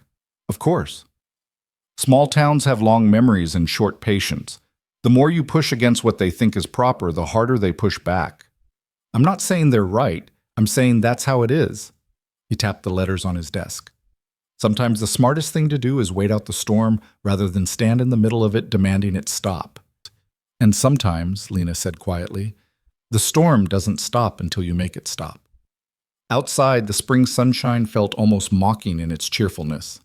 Lena stood on the boardwalk, watching the town go about its business, and felt the weight of Dawson's words. He was probably right. Waiting out the storm would be easier, safer, less likely to result in escalation. But she'd spent 6 months learning not to make herself small for other people's comfort, and she wasn't about to start again now. We need supplies, Caleb said, breaking into her thoughts. Might as well handle it while we're here. They split up, Caleb heading to the feed store, while Lena went to the dry goods shop. She was examining fabric for new work shirts when she heard a familiar voice behind her. Well, if it isn't the famous Mrs. Harper. Lena turned to find Martha Brennan, the minister's wife, standing with 2 other women Lena recognized from church socials she'd attended in what felt like another lifetime.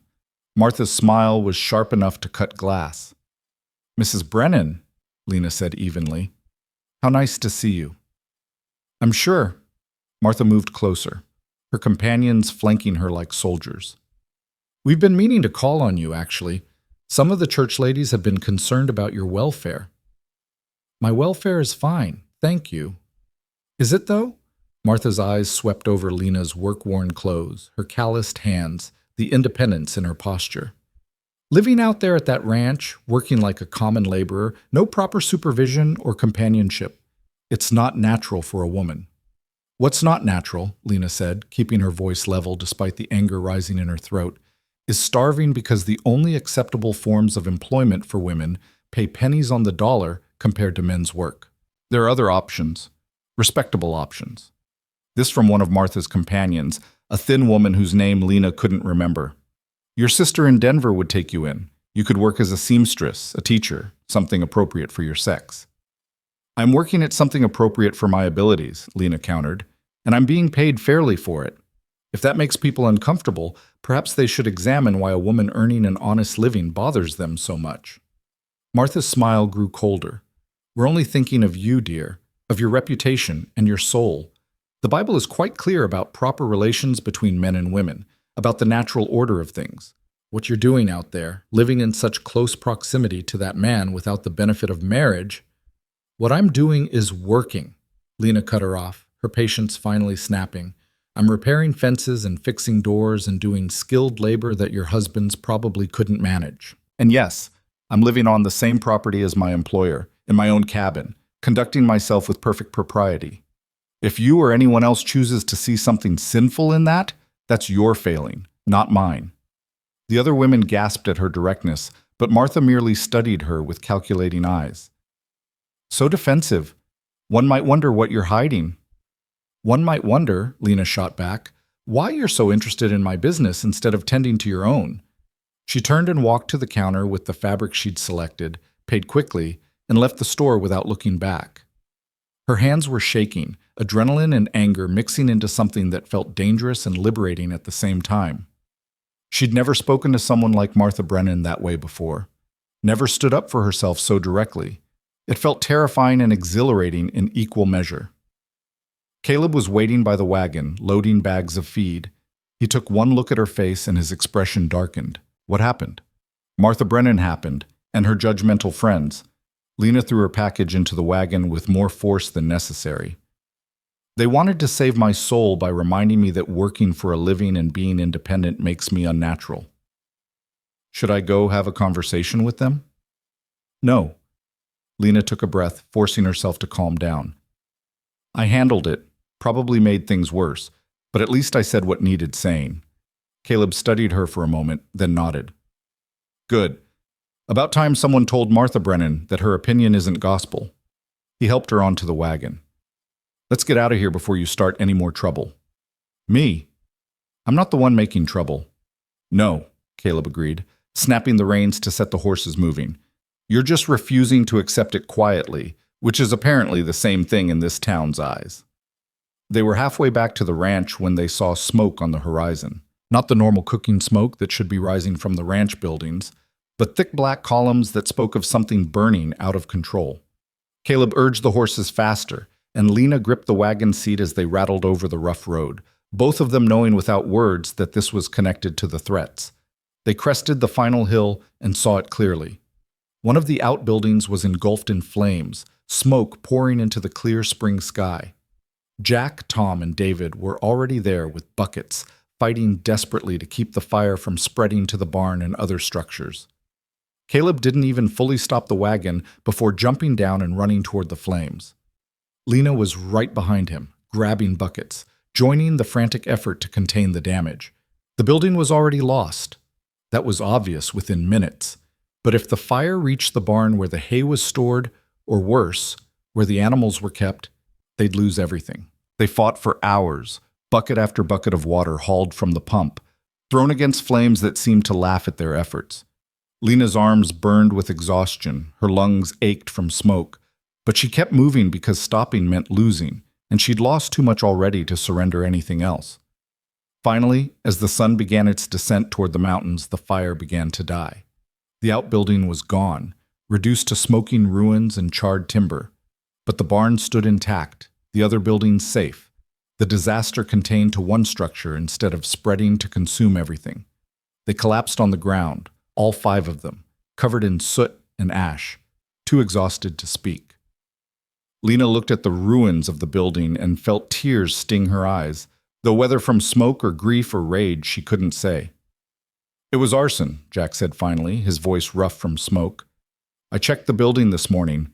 Everything was fine. This was set deliberately.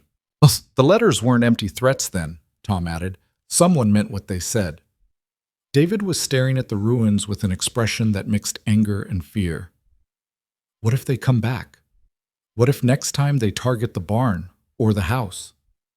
Then we'll be ready for them, Caleb said. His face was set in hard lines, smudged with ash, but his eyes were clear and determined. From now on, we keep watch at night, rotating shifts. No one works alone. And we make it very clear that we're not leaving, we're not backing down, and the next person who tries something like this will face consequences. Should we go back to the sheriff? Lena asked. And tell him what? That someone set a fire we can't prove was arson? That'll go about as well as the letters did. Caleb stood, looking at each of them in turn. This is personal now. Whoever did this wants to drive us out through fear and intimidation. We show them it won't work. That night, After a grim supper where they discussed security arrangements and watched schedules, Lena sat in her cabin and stared at the walls that suddenly felt less safe than they had that morning. Someone had come onto this property while they were in town and deliberately set fire to a building. They'd risked the lives of the animals, the livelihoods of everyone who worked here, all to make a point about a woman working a job they thought she shouldn't have. A knock on her door made her jump. Caleb stood outside, a rifle in one hand and 2 mugs of coffee in the other. "Thought you might need this," he said, offering her a mug. "And I'm taking first watch tonight. Figured I'd start outside your cabin. You don't have to Yes, I do." He settled himself on the small bench outside her door, the rifle across his knees. "They came after my property, Lena, endangered my animals, my ranch, tried to burn down something I built. This isn't just about you anymore, if it ever was." Lena stepped outside and sat beside him, the night air cool against her smoke-scented skin. "I'm sorry. I brought this down on you." "No, you didn't. Small-minded people and their hatred brought this down." Caleb sipped his coffee, his eyes scanning the darkness. "You just gave them a target for something that was already inside them." They sat in silence for a while, watching the stars emerge one by one. In the distance, the ruins of the outbuilding still sent up occasional wisps of smoke, a reminder of how quickly everything could burn if you weren't careful. "Tell me about Samuel," Caleb said suddenly. "What was he like?" The question surprised her. In all their months working together, he'd never asked about her late husband beyond the basics. "Why?" "Because I want to know what kind of man taught you to be this strong, and because sitting watch is long and quiet, and conversation helps." Lena smiled despite everything. "He was patient. That's what I remember most. He could spend hours on a single joint, making sure it was perfect, never rushing, never cutting corners. Said that quality work took time, and anyone who couldn't wait for quality didn't deserve it anyway." "Sounds like a good craftsman. The best I ever knew."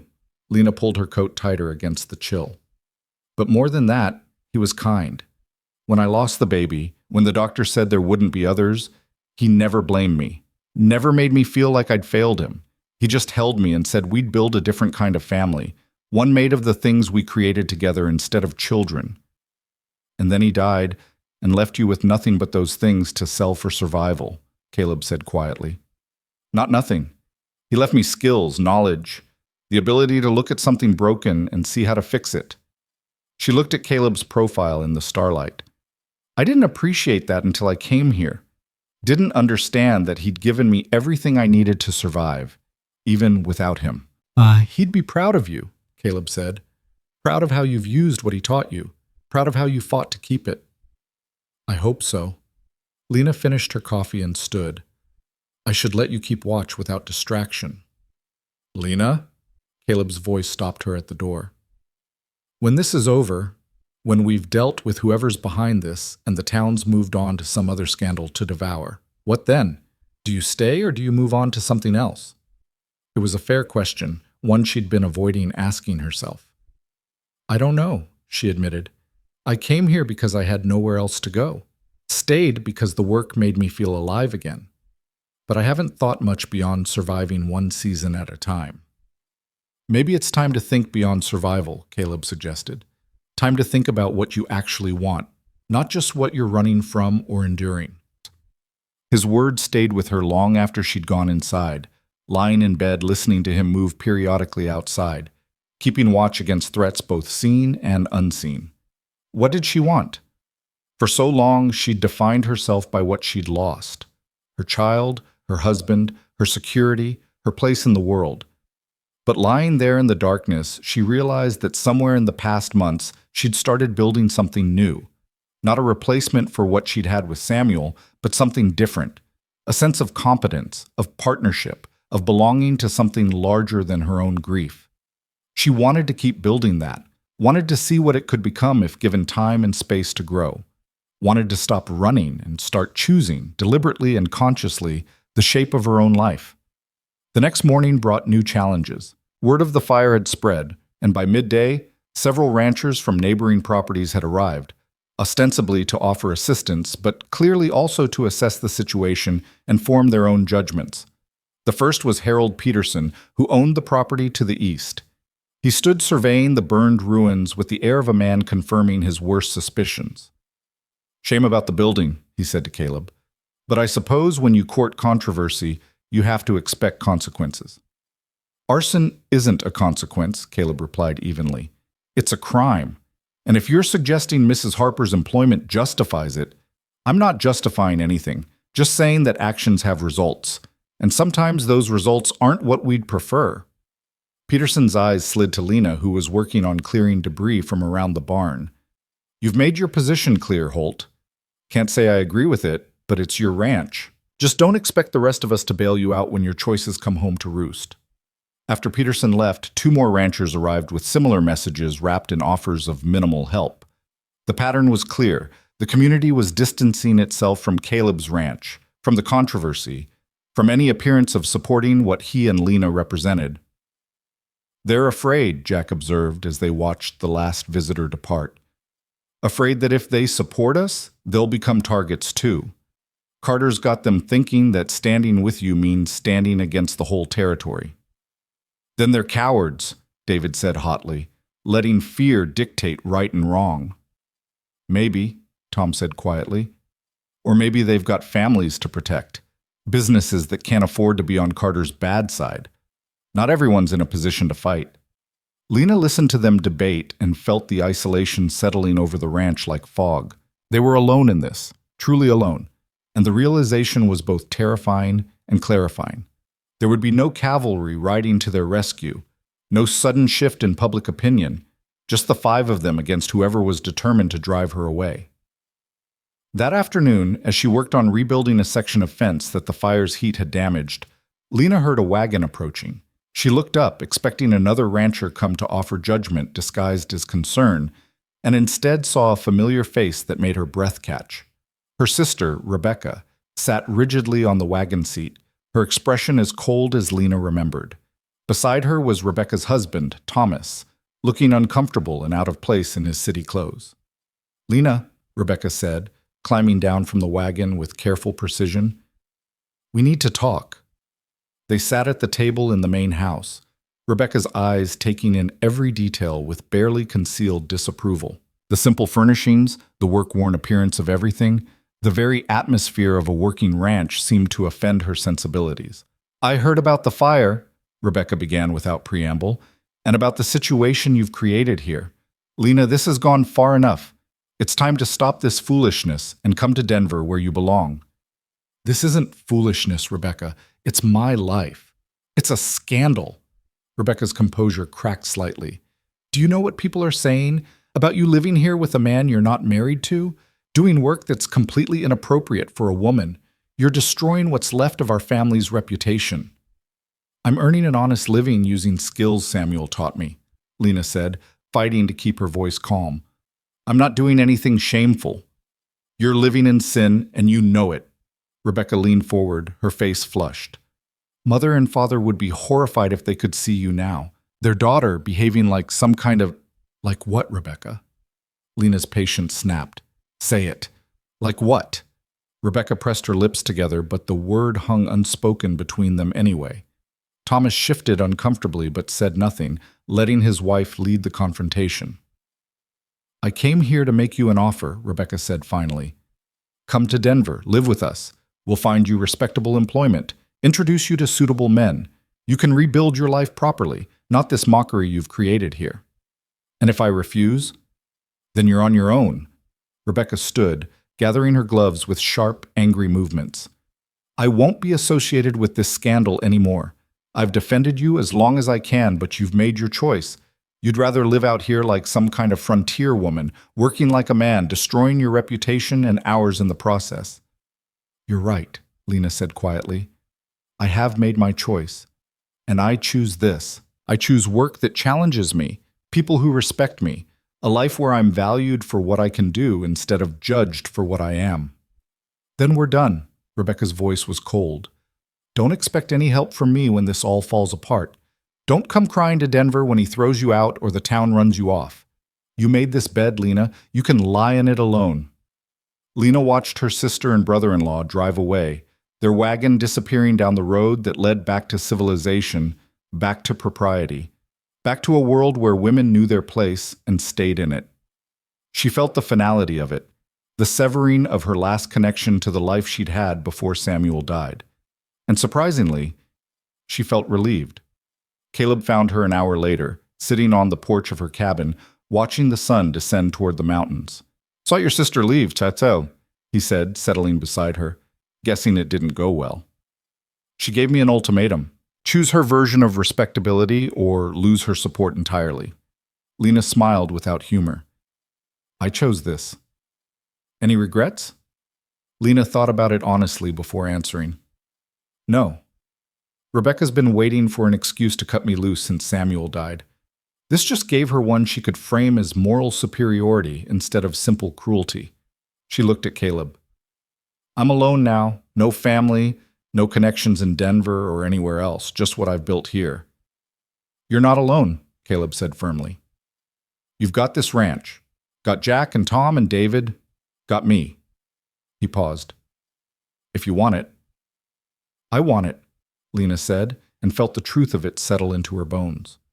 "Whatever comes next, whoever tries to drive us out or burn us down, I want to be here, fighting beside you." Caleb's hand found hers, rough and work-worn, warm despite the evening chill. They sat together as darkness fell, two people who'd been broken by loss and loneliness, who'd found something unexpected in each other, who'd chosen to stand together against a world that wanted them to fail. Tomorrow would bring more challenges, more threats, more judgment, more battles to fight. But tonight, sitting in the gathering dusk with Caleb's hand in hers and the ranch settling into sleep around them, Lena felt something she hadn't felt since before Samuel died. She felt home. The weeks following Rebecca's departure brought an unexpected quiet to the ranch, the kind of stillness that felt more like a held breath than true peace. Lena and the others maintained their watch schedule, expecting another attack, another threat, but none came. The ruins of the burned-out building stood as a stark reminder of what had happened, but no new violence emerged from the shadows. It was Jack who finally voiced what they were all thinking one morning over breakfast. "They're waiting for us to let our guard down. Whoever did this, they know we're watching now. They'll wait until we get comfortable again." "Then we don't get comfortable," Caleb said. "We stay vigilant and we keep building, show them we're not going anywhere." And build they did. Lena threw herself into the work with renewed determination, not just repairing what existed, but improving it. She redesigned the barn door mechanism to be more weather-resistant, rebuilt the collapsed outbuilding with better structural support, created a new workshop layout that made the space more efficient. Each project was a declaration that she belonged here, that her skills had value, that she wouldn't be driven away by fear or judgment. It was during one of these projects, constructing a new storage shed to replace what had burned, that McKinley appeared again. But this time he wasn't alone. Behind him walked Edmund Carter himself, his expensive suit looking absurd against the rough ranch landscape. Lena was on the roof, nailing down shingles when they arrived.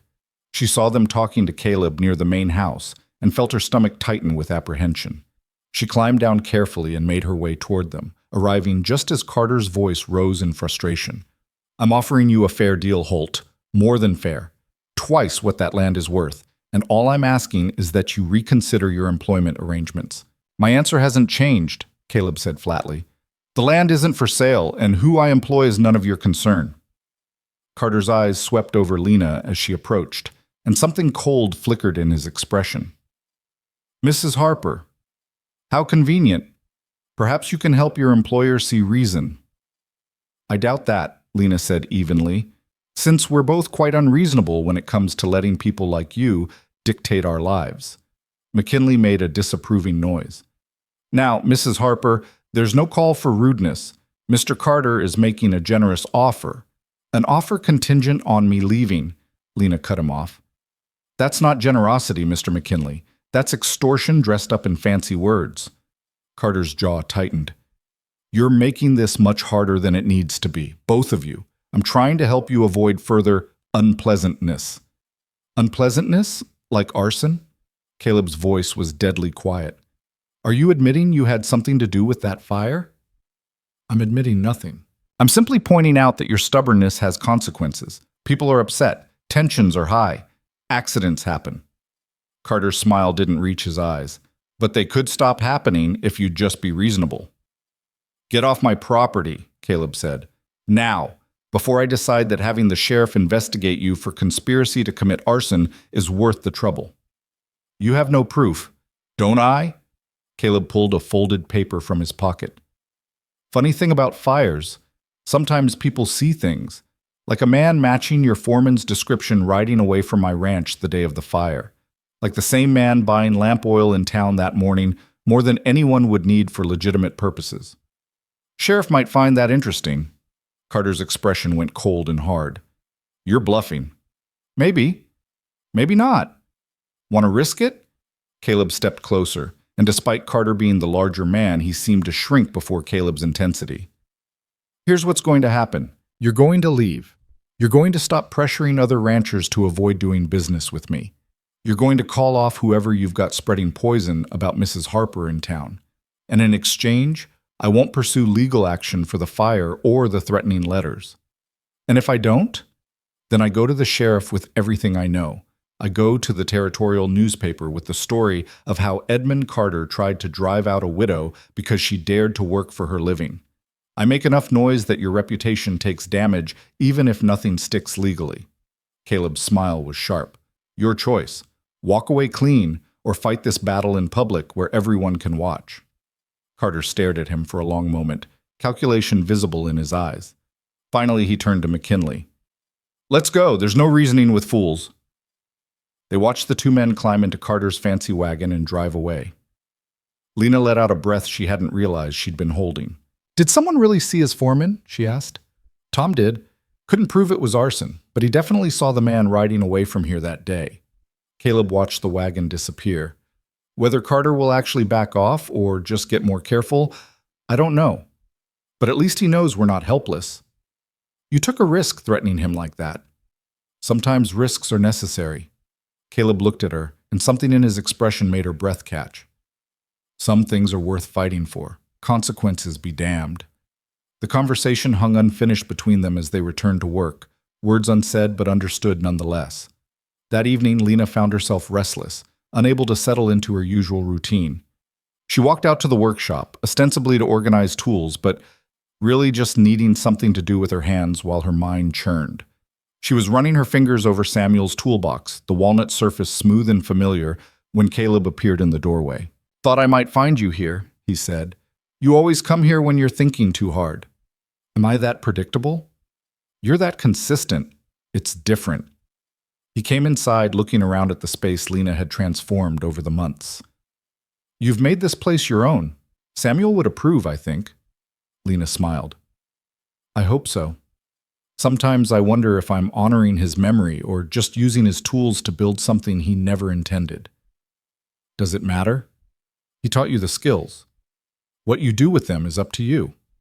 Caleb picked up one of the chisels, examining it with the appreciation of someone who understood quality. I've been thinking about what you said, about us being partners. And I want to make it official, legal. He set the chisel down carefully. I want to add your name to the ranch deed. Equal ownership, equal say in all decisions. Partners in every sense of the word. Lena stared at him, stunned. Caleb, that's your life's work. You can't just give half of it away. I'm not giving it away. I'm recognizing what you've contributed. Your work, your skills, your courage in staying when you had every reason to leave. He met her eyes directly. You've earned this, Lena. And more than that, I want you to have it. Want you to know that this is your home, legally and permanently, regardless of what happens between us personally. What do you mean, what happens between us? Caleb was quiet for a moment, seeming to choose his words carefully.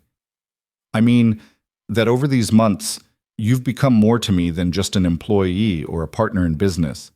You've become someone I look forward to seeing every morning, someone whose opinion I value, whose company I enjoy, whose presence makes this place feel like more than just land and buildings. Lena's heart was beating too fast, her hands suddenly unsteady. Caleb, I'm not asking for anything, he said quickly. I know you're still grieving Samuel. I know the situation is complicated enough without adding romantic expectations to it. I just wanted you to know that when I fight for your right to be here, I'm not just fighting for principle. I'm fighting for someone who's become essential to my life in ways I didn't expect and don't fully understand. The honesty in his words, the vulnerability in a man who so rarely showed either, moved something deep in Lena's chest. She thought about Samuel, about the love they'd shared, about the guilt she'd felt at the small moments when she'd caught herself feeling happy again. But Samuel had loved her enough to teach her to survive without him. Would he really want her to spend the rest of her life alone, refusing to let anyone else in?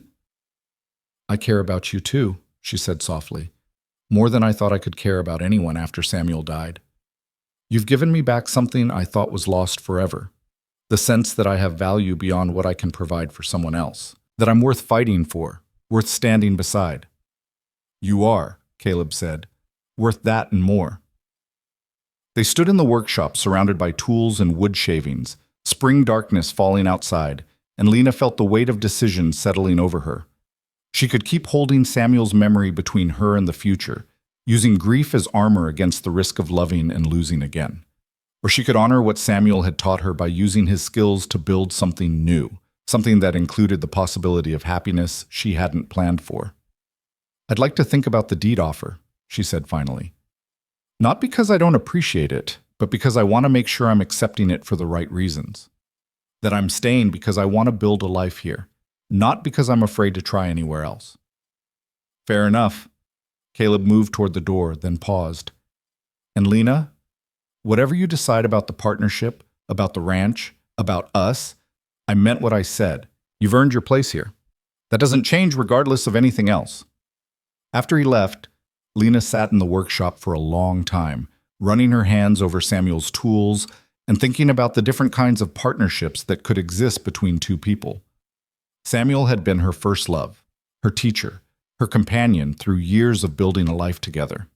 What she felt for Caleb was different, built on mutual respect and shared struggle rather than youthful romance forged through adversity rather than courtship. Different didn't mean lesser, just different. The answer came to her 3 days later while she was working on a complicated join for the new shed. She was concentrating on getting the angle exactly right, the kind of detailed work that required complete focus when she realized this was what she wanted. This work, this place, this life she'd built from the wreckage of her old one. And Caleb was part of that, not as a replacement for Samuel, but as someone who saw her clearly and valued her anyway. She found him in the barn, checking on the mare that had finally foaled the night before. He looked up as she entered, and she saw hope and fear mixed in his expression. I want to accept your offer, she said without preamble. The partnership, equal ownership, all of it. Relief washed over his face. You're sure? I'm sure. This ranch has become my home. You've become... She searched for the right words. You've become someone I can't imagine building a future without. Caleb crossed the distance between them in 3 strides and pulled her into an embrace that felt like coming home and setting out on a new journey at the same time. Lena wrapped her arms around him and let herself feel the full weight of what she was choosing, not safety or convenience or escape from judgment, but genuine partnership with someone who'd proven he'd stand beside her through whatever came. They stood that way for a long moment before Caleb pulled back slightly, his hand still on her shoulders. There's something else we should discuss. About making this partnership even more official. What do you mean? I mean marriage, Lena. Not because town gossip demands it or because it's expected, but because I want to build a life with you. Want to make it clear to everyone that we're choosing each other, that this is real and permanent and not anyone else's business to judge. Lena felt tears prick her eyes. That's the least romantic proposal I've ever heard. Is that a no? It's a yes, you difficult man. Yes, I'll marry you. Yes, I'll be your partner in every sense of the word. Yes to building something together that's ours. Not mine or yours, but ours. Caleb's smile transformed his usually stern face. Good, because I already talked to the minister about performing a ceremony next week. You what? Seemed practical to have a plan in place, just in case you said yes. His expression turned sheepish, though I was prepared to wait however long you needed. Lena laughed, the sound surprising her with its genuine joy. A week gives me barely any time to prepare. We don't need preparation. We need witnesses and words and commitment. The rest is just decoration. He pulled her close again. Unless you want decoration. In which case, we can wait.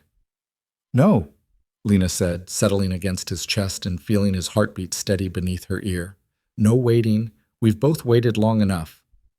The news of their impending marriage spread through town faster than the earlier gossip had, and the reaction was mixed. Some people, relieved that the scandalous situation would be resolved through proper matrimony, softened their judgment. Others, disappointed that their predictions of moral collapse hadn't materialized, simply found new targets for their disapproval.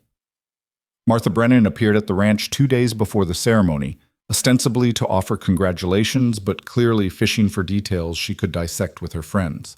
Such a quick engagement, she said, her smile sharp. One might wonder at the haste.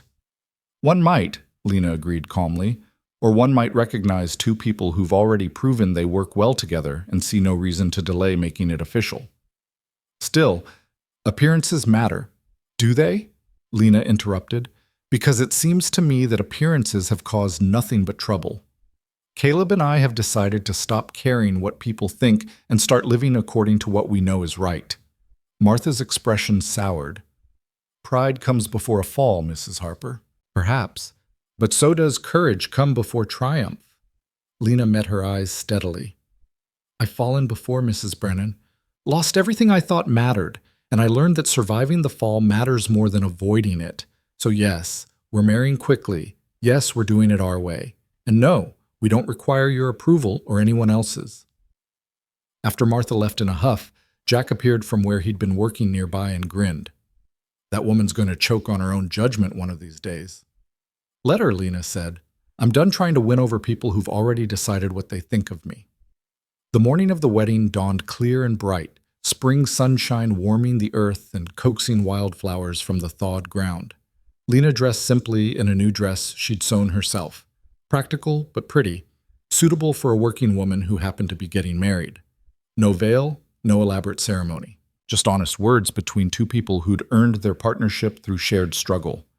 The ceremony took place in the ranch house kitchen, witnessed by Jack, Tom, David, and a handful of townspeople who'd proven themselves friends rather than judges. Sheriff Dawson came, having apparently decided that supporting them was the right thing, regardless of popular opinion. Even the minister, though clearly uncomfortable with the unorthodox nature of everything, performed the service with dignity. Do you, Caleb Holt, take this woman to be your lawfully wedded wife? He asked.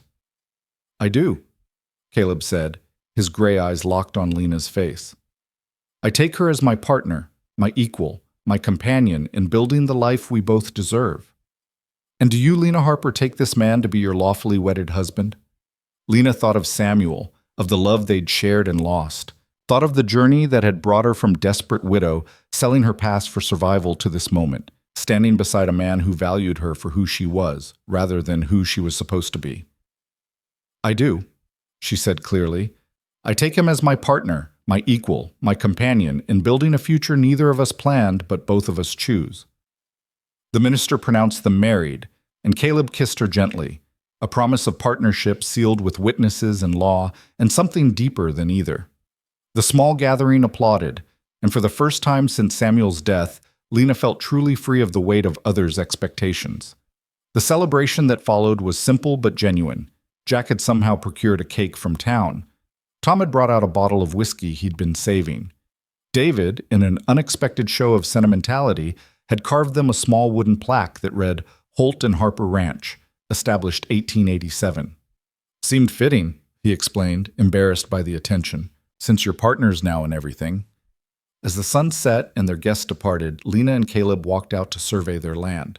Their land now, legally and permanently. The new shed stood finished and solid. The barn was in better repair than it had been in years. Fences stretched straight and strong toward the horizon. Evidence of their combined work visible in every direction. I have something for you, Caleb said, pulling her toward the workshop. A wedding gift, though it's not traditional. Inside, where Samuel's toolbox had always sat, there was now a second workbench. Smaller than the first, but beautifully made, with cabinets underneath and a tool rack above.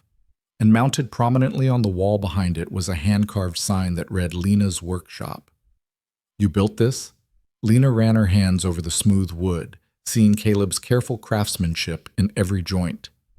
With some help from the boys, figured you'd earned a space that was truly yours, where you could take on projects you wanted, build things for yourself instead of just repairing what broke. He looked almost nervous. I know it's not jewelry or fancy dresses. It's perfect, Lena interrupted, tears streaming down her face now. It's absolutely perfect. Better than jewelry, better than anything traditional, because it means you see me, really see me. See what matters to me and what I want to build. She kissed him then, thoroughly and without reservation, and felt the last walls around her heart finally crumble. This was what partnership meant. Not one person rescuing another, not romance solving all problems, but two people seeing each other clearly and choosing to build something together anyway. That night, lying beside Caleb in the home they now officially shared, Lena thought about everything that had brought her to this moment. The desperate winter when she'd nearly sold Samuel's tools for pennies, the humiliation in McKinley's store, the fear and uncertainty of accepting work from a stranger, the grueling labor of proving herself capable, the threats and fire and judgment, her sister's rejection. All of it had been necessary to bring her here, to this place where she was valued and safe and free to be exactly who she was. No regrets? Caleb asked quietly in the darkness. About marrying you? None. About leaving your old life behind? About choosing this instead of safety in Denver? Lena turned to face him, seeing his profile outlined in moonlight through the window. Safety is overrated. So is living according to what other people think is proper. I'd rather have this, partnership with someone who respects me, work that challenges me, a life I'm building on my own terms, than all the safety and propriety in the world. Good, Caleb said, because I plan to keep you too busy to ever wonder if you made the right choice. Spring turned to summer, and the ranch thrived under their combined management. Lena took on larger projects, designing and building improvements that made the operation more efficient. She began taking custom carpentry orders from other ranchers who'd grudgingly admitted her work was superior to what they could get elsewhere. The money went into a joint account, savings for expansion and improvements. Carter, true to Caleb's threat, had backed off. Whether from fear of exposure or simple calculation that the fight wasn't worth the cost, he'd stopped his campaign of pressure and intimidation. The town gossip gradually faded as new scandals emerged to occupy wagging tongues. Some people remained convinced Lena and Caleb's marriage was improper somehow, but their opinions mattered less with each passing month. It was in late summer, 6 months after their wedding, that McKinley appeared at the ranch again. But this time he came hat in hand, his usual bluster notably absent. "Mrs. Holt," he said, the name clearly uncomfortable in his mouth. "I've come to, that is, I wanted to—" "Spit it out, McKinley," Caleb said impatiently. "I need a cabinet built. Custom work for the store. Quality construction." He looked at Lena. "Heard you do that kind of work now. Wondered what you'd charge." Lena studied the man who'd tried to cheat her at her lowest point, who'd offered her $12 for tools worth 10 times that, who'd participated in the gossip that had tried to drive her away. She could refuse him, turn him away, make him feel a fraction of the humiliation he'd caused her. Or she could show him that she'd moved beyond needing his approval or fearing his judgment. "I charge fair prices for quality work," she said. "Same as I charge everyone else. You want an estimate? I'll come look at the space and give you a quote. You want to negotiate me down or waste my time? You can find another carpenter." McKinley nodded slowly. "Fair enough. I'll expect a professional quote then." After he left, Caleb looked at her with something like awe. "You're really going to work for him? After everything?" "I'm going to charge him premium prices for excellent work and enjoy every minute of it," Lena corrected. "Because the best revenge isn't refusing to work for people who wronged you. It's becoming so successful they have to come back and ask nicely." Caleb laughed and pulled her close. "Have I mentioned that I love you?" The words still felt new enough to make her heart skip. They didn't say them often, both being people of action rather than extensive declaration, but when they did, it carried weight. "Once or twice," Lena said, "but I don't mind hearing it again." "I love you. Love your strength and your skill and your refusal to be anything other than exactly who you are." He kissed her forehead. "Love that you turn pain and loss into something beautiful." We turned it into something beautiful, Lena corrected. Together. As autumn approached and the first hints of winter began to touch the high country, Lena stood in her workshop one evening and took stock of everything she'd built. The custom orders lined up waiting for completion. The plans for ranch expansion spread across her desk. The partnership deed hanging on the wall beside Samuel's photograph. The life she'd created from the ashes of the one she'd lost. She picked up one of Samuel's chisels, feeling its familiar weight, and smiled.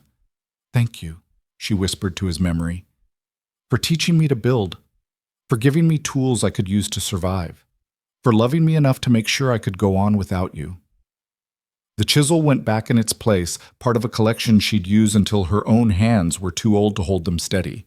Then maybe she'd teach someone else, pass on the skills that had saved her life and given her purpose. The tools weren't just Samuel's legacy anymore.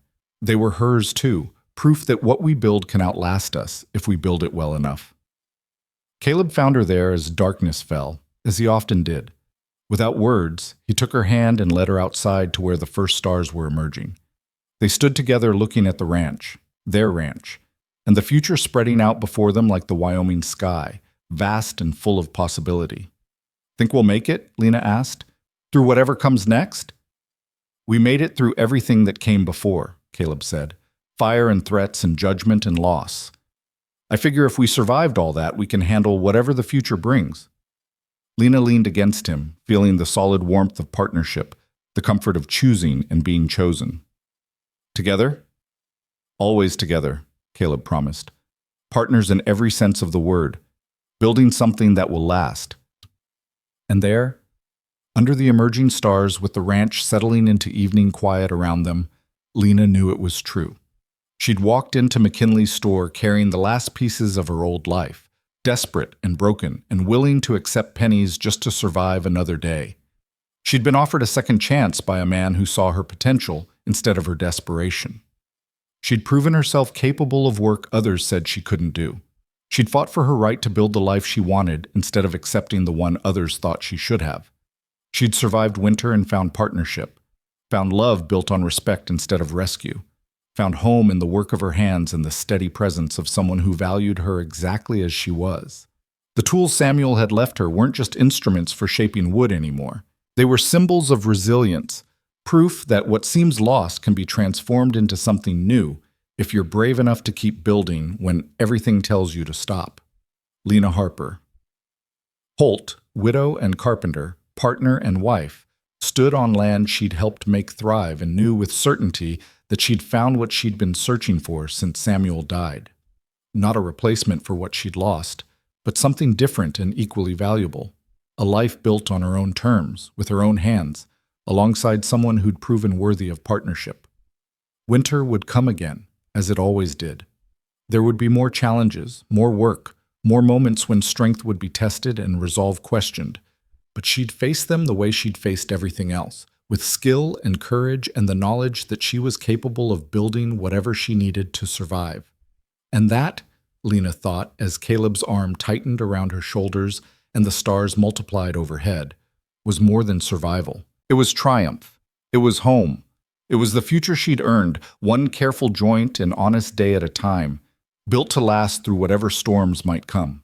The price of survival had been high, her past, her certainty, her comfort with who she'd thought she was.